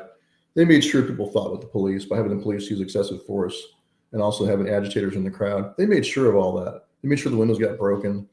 They made sure the doors were opened. Like the magical doors that open on the east side that our guys walk through, no one still knows to this day who those people are that open the doors from the inside. They've yet to have been identified or indicted. So, And we have them on camera. yeah. So that's the thing is that, so what people need to know and understand is that they stole the election. President Trump was completely right. And thankfully, to his credit, and this is, he's unusual among politicians. Most politicians long ago have been like, well, yeah, I can see that I lost, and we need to let bygones be bygones. But no, he's like, no, that wasn't a stolen election, because it was. That's just the truth. So the truth is, like I said before, in an empire of lies, truth is treason. So if you tell the truth, like I was calling for President Trump to invoke the Insurrection Act, I was calling for him to go and seize evidence of the fraud in the election, go seize the voting machines, et cetera. But I also called on them to do a mass declassification and what I call the data dump, but mass declassification of all the dirt held by the intelligence agencies, CIA, FBI, NSA, et cetera, all of them. That's how they control the swamp creatures. That's like I said in the open letter in November of 2020, I said, the secrets that are held in all the files that are being considered top secret are the swamp water the swamp creatures swim in. It both protects them and controls them.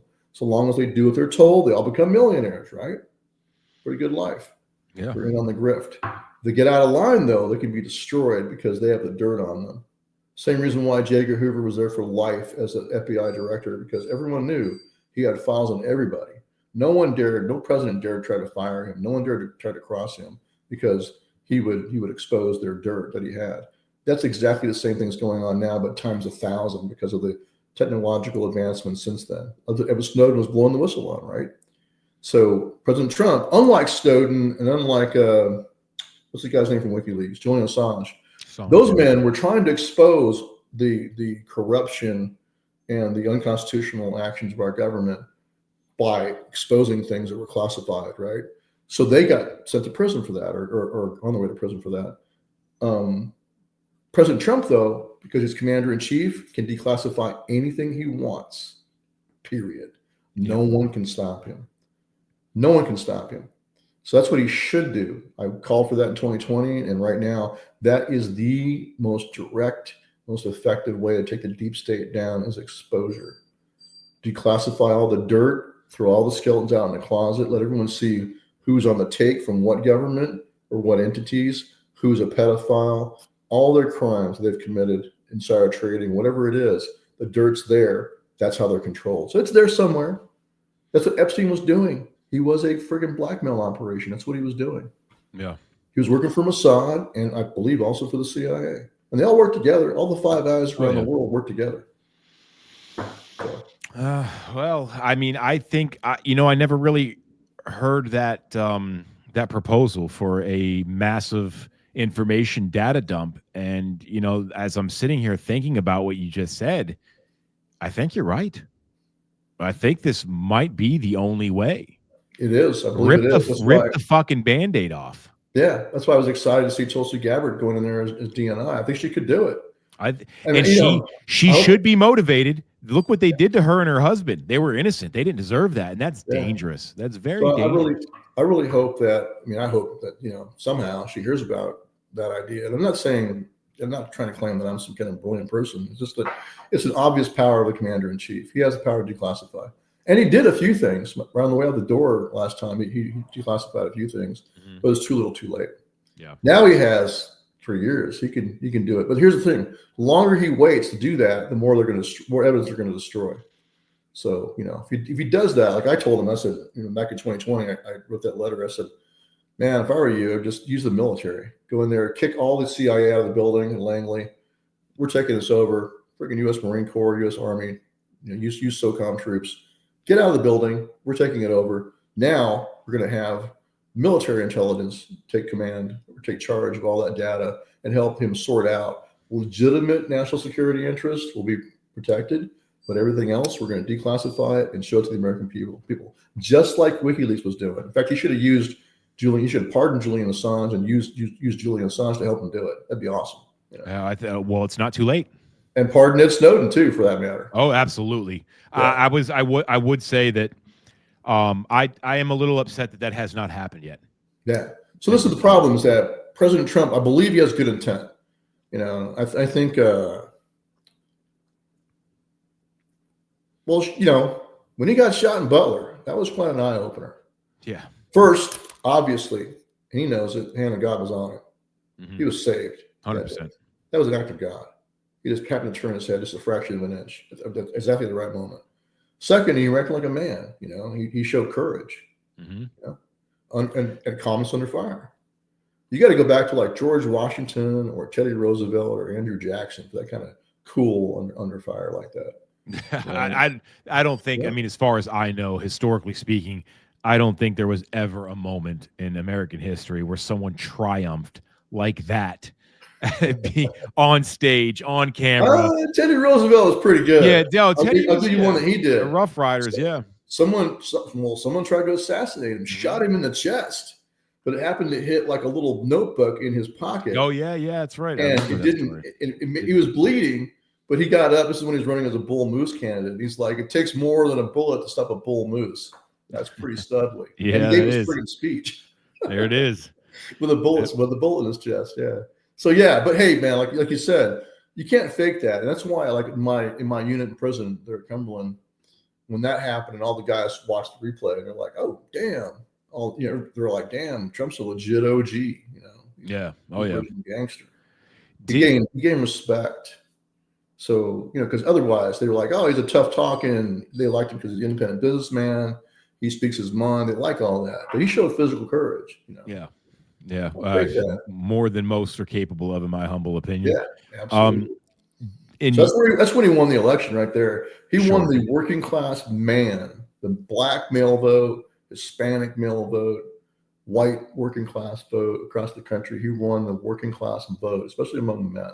Oh yeah, that's what I think did it for that right there. Yeah. Let me ask you this: in your professional opinion, do you think that the language in the legislation known as the Patriot Act, do you think that had any hand in helping the weaponization of the Department of Justice in the current time that we see it? No, I think they'd have done it anyway. Look at the ancient statute they pulled out of their rears for us. Mm-hmm. So this is conspiracy. That's a Civil War statute passed during the Civil War. It's got a lot of problems. It was designed to circumvent the treason clause.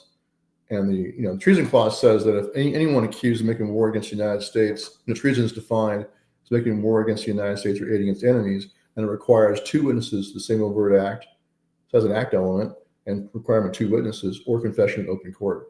The seditious conspiracy statute was written to circumvent that. There's no act element. It just says if you find that two or more persons had a meeting of the minds and agreed to resist with force the authority of the United States government, you may find them guilty of seditious conspiracy.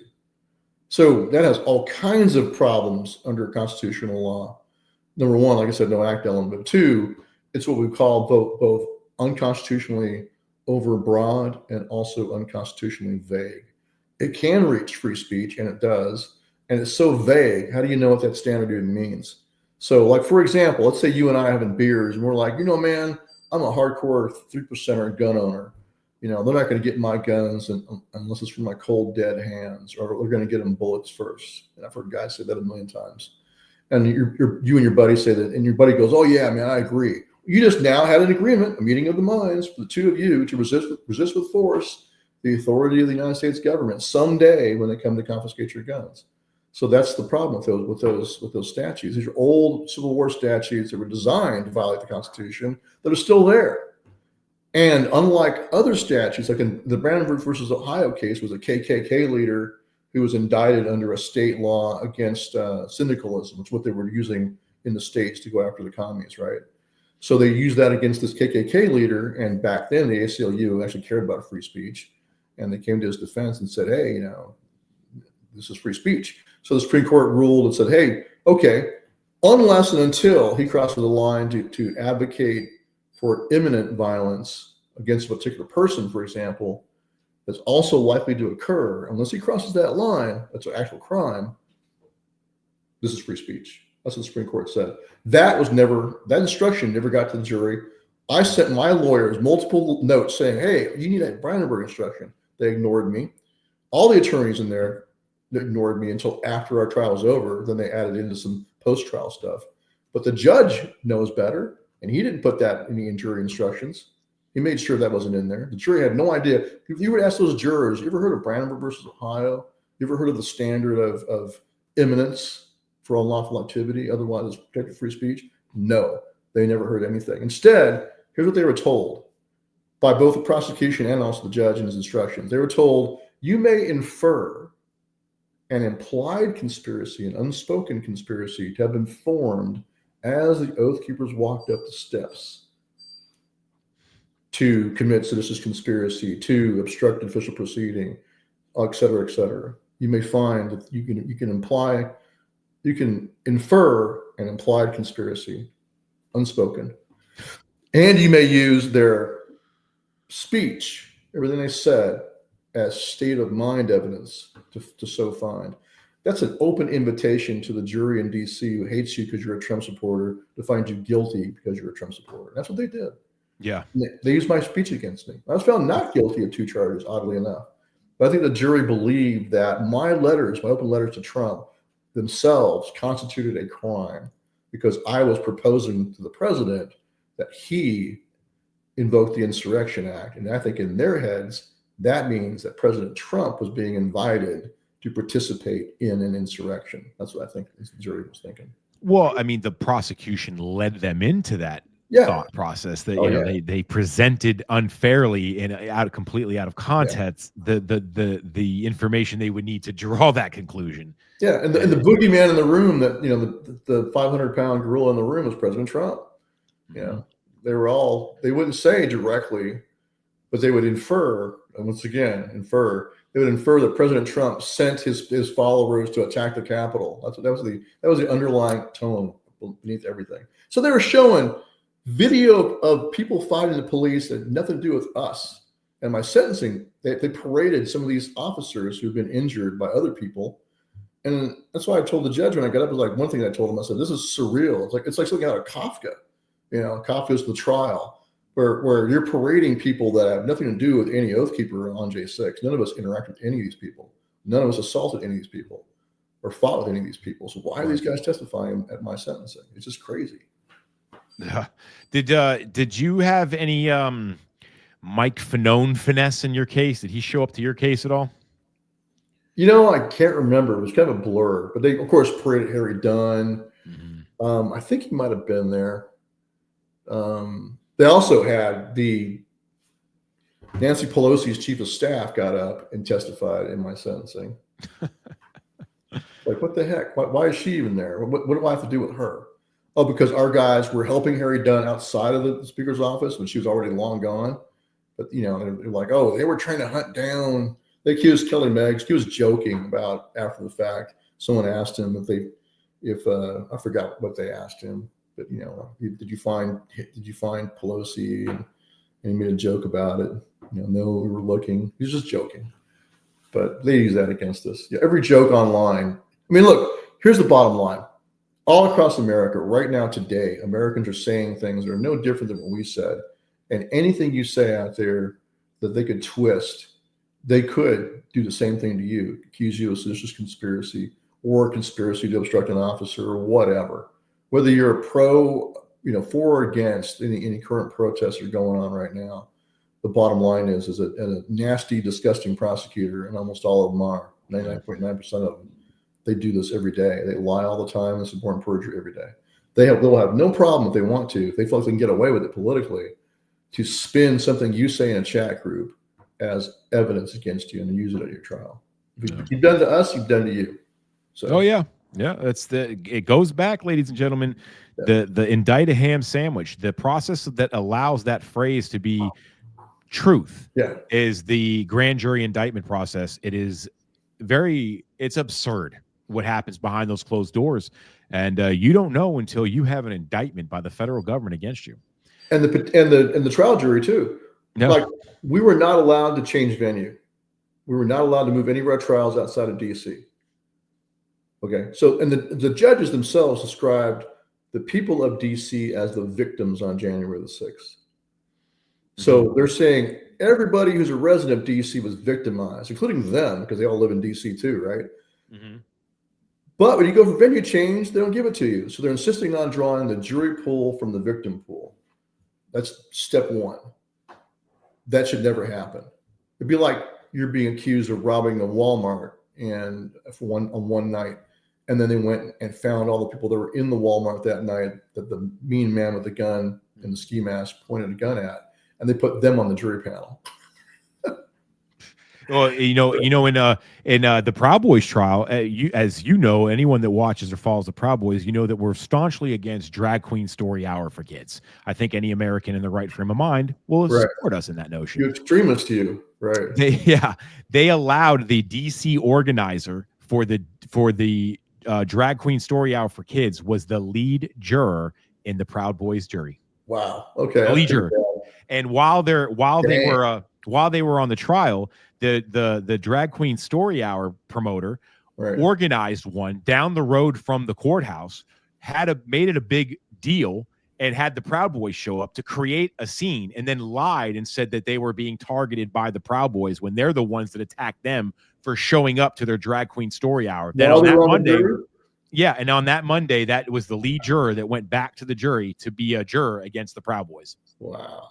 Okay, that's pretty bad. I thought mine were bad. Yeah, that is a weird. It really happened, man. It's just unbelievable because when they go back and say the jury of your peers, I'm pretty sure that's not what they meant. No, I mean, look, you're supposed to have an impartial jury of your peers. Yeah, you're not going to get an impartial jury in DC. They're all hyper politicized, whack job, TDS suffering, triggered Trump haters. They hate Trump, and orange man bad, orange man follower bad.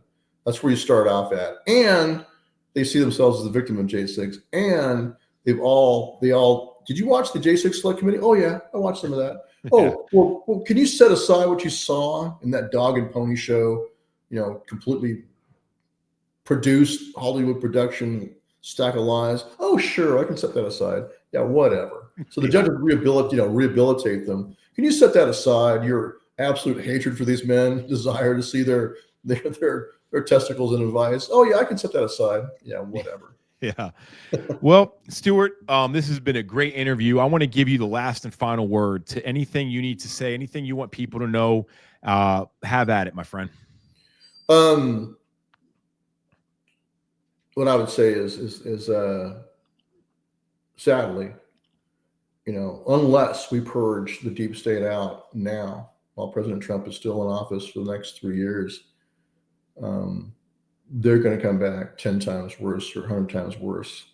So it has to happen now. And the fastest way for that to happen is that disclosure, is that declassification and exposure of all the dirt on all these elites that's being used to blackmail and control them.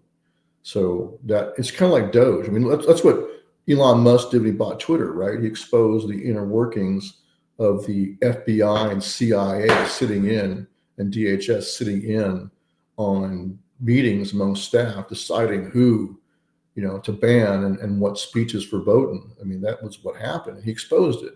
So that's what President Trump can still do. What Elon Musk did when he bought Twitter should be done across the entire executive branch in all these agencies. And Doge was a good start, but I'm talking about exposing all the dirt, especially on these judges that are now being obstructionists, but also members of Congress. And expose both of them. Expose the Republicans that are dirty and the Democrats that are dirty. Like the open letter I wrote for President Trump. I'll go try to find a copy and send it to you. But I said, hey, do one of each. Do one of each of a corrupt senator. Do one of each Republican and Democrat of a corrupt House member. Do one of each corrupt judges appointed by Republican and Democrat. Make sure it's bipartisan when you go after these people. Because the swamp creatures, it's the uniparty. It is, like Pat Buchanan said, two different wings of the same bird of prey. They're all united on the grift. They're all selling us They're selling us out to foreign enemies and domestic. So we need to just purge them out. And the fastest way to do that is expose them first. Sunlight, like the Bible said, the truth will set you free. So President Trump can do that right now. No one can stop him. So I encourage you to write a letter or get on the website there and send them an email and say, expose their dirt, declassify. Is that something somebody can do on condemnedusa.com? No, but I'll talk to Trent about that. We'll see if I can get that would be great. That's, you know what, now I think that, maybe we can work together. I'll get something up on WeTheJ6ers.com and direct. Okay, I'll tell you what, I'm going to write a white paper about that. I'm also going to write one about what I think you should do. We can have another talk about this sometime about invoking the Insurrection Act right now. And you should also, I believe, you should call us all up as the militia. We are all the militia, 17 to 45, and us veterans until age 64 can be called into federal service. I believe President Trump should do that right now and organize us into our county units as militia under his command. No governor can stop him, no state legislator, no sheriff, no one can stop him from doing that. He has full authority to do that right now because we are facing, like the Insurrection Act calls about, we are facing an invasion, we are facing an insurrection, and we have a situation where the execution of the laws of the Union is being hindered. So he has full authority under that to call forth the militia. It's not just the National Guard, that's the organized militia. The rest of us are the unorganized militia. So we can probably have another conversation about that sometime if you want. But yeah, I think we should do. So I've been traveling a lot, so I got to sit down and not travel for a few days and just write that out. And also the one about declassification. I'll do that. I'll promise you the next 2 weeks I'll do that. Sure. And I'm actually going to send you, I am going to share it eventually. I've mentioned it a few times, but I think it would be pretty good in your hands. So I'm going to email you a copy. I was in FCI Miami Low Federal Prison. Peter Navarro came to the camp. I got my hands on a very detailed letter that the Peter Navarro wrote to the warden about the misappropriation of taxpayer money with the First Step Act. It's very detailed. I want to get it in your hands, so I'm going to send you a copy. I will send it right over to you, my brother. So very good letter. He was calling that out, and so was Steve Bannon too. Yep. Both saw it. Yeah. I think the worst thing that these people could have done was put a bunch of patriotic Constitution understanding Americans together in the same prison and let us sit there with each other for years to talk about how much we love this country and what we want to do to make it better for everybody. Yeah. And here we are. So right. And it's Bannon brothers, man. Yeah. We were forged in fire together. We all come from different walks of life. We have different value systems that all align under conservative republic and love for this country known as America. So, it's I'm very fortunate and privileged to call you my brother, Stewart. We were in Lewisburg together, and I do believe God has put us all in each other's presence to become better men and help this country. Amen. And I got to know you in Lewisburg, and I can definitely say you emanate a type of realness that fake people just can't duplicate, no matter how hard they try. Likewise. So thank you for doing what you're doing, ladies and gentlemen. That brings me to my point right now. Stewart Rhoads has been a patriotic American long before January 6th occurred, long before Donald Trump walked down the escalator. Stewart Rhoads and his men, known as the Oath Keepers, and women, took their oath seriously to this country, and they put that on full display for America to see during the Bundy Ranch standoff, when the FBI, along with the Department of Justice, was basically trying to usurp land from American citizens. And the only men and women that stood up that day and said, you know what, not on my watch, because I respect the oath I took, was Stewart Rhoads and the Oath Keepers. Oh, no. Right? It wasn't just us. There was a ton of people from all over the country that went there. I want to make that clear. Sure. But I mean, you guys led the charge, and yes, you guys made it cool to be a patriot. We were there. The Bundy family led the charge. And their neighbors, all the cowboys came together. I would give them, including Lavoy Finicum, who's later killed at Malheur. So I remember this. Yes. But yeah. Hey, we were there and helped, but I got to give props where props belong. Sure. And that's why I say you emanate a type of realness that fake people can't duplicate. And I appreciate that in you. But my point is, ladies and gentlemen, that Stewart has made the ultimate risk, the ultimate sacrifice, and his voice has been vehemently try to be silenced. He's been canceled off social media, even though he has now been commuted and he's waiting his pardon, which he fully deserves. It is up to us, the American people, to support our patriots. We watch the Democrats fly to El Salvador, have margaritas with MS-13, while conservatives are afraid to even be in the same room with this man because they're spineless. That's where you come in. This man's life has been destroyed, financially destroyed, and he is coming from the ground up, fresh out of prison after being sentenced to 18 years It is up to us, the Patriot Americans, to support our own.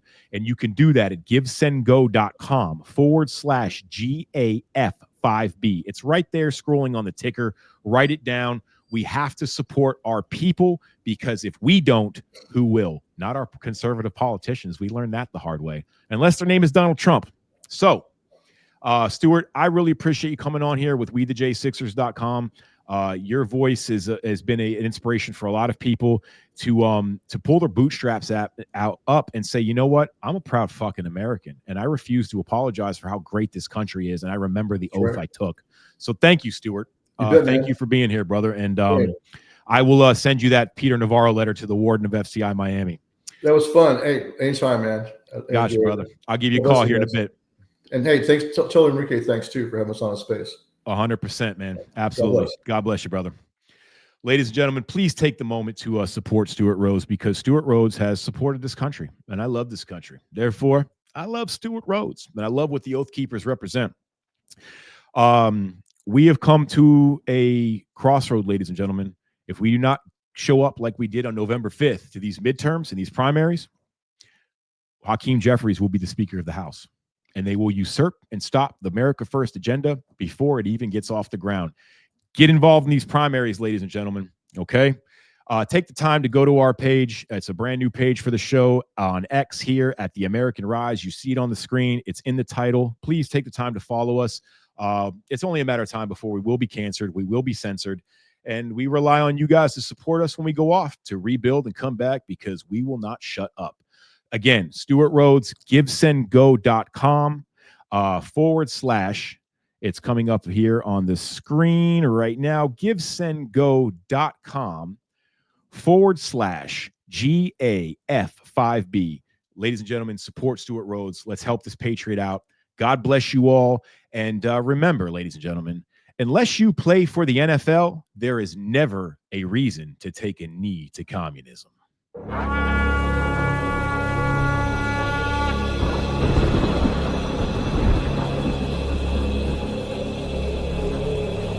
We will get through the uncertainty of a new administration in Washington. As I said, we've done this before. We've been through this.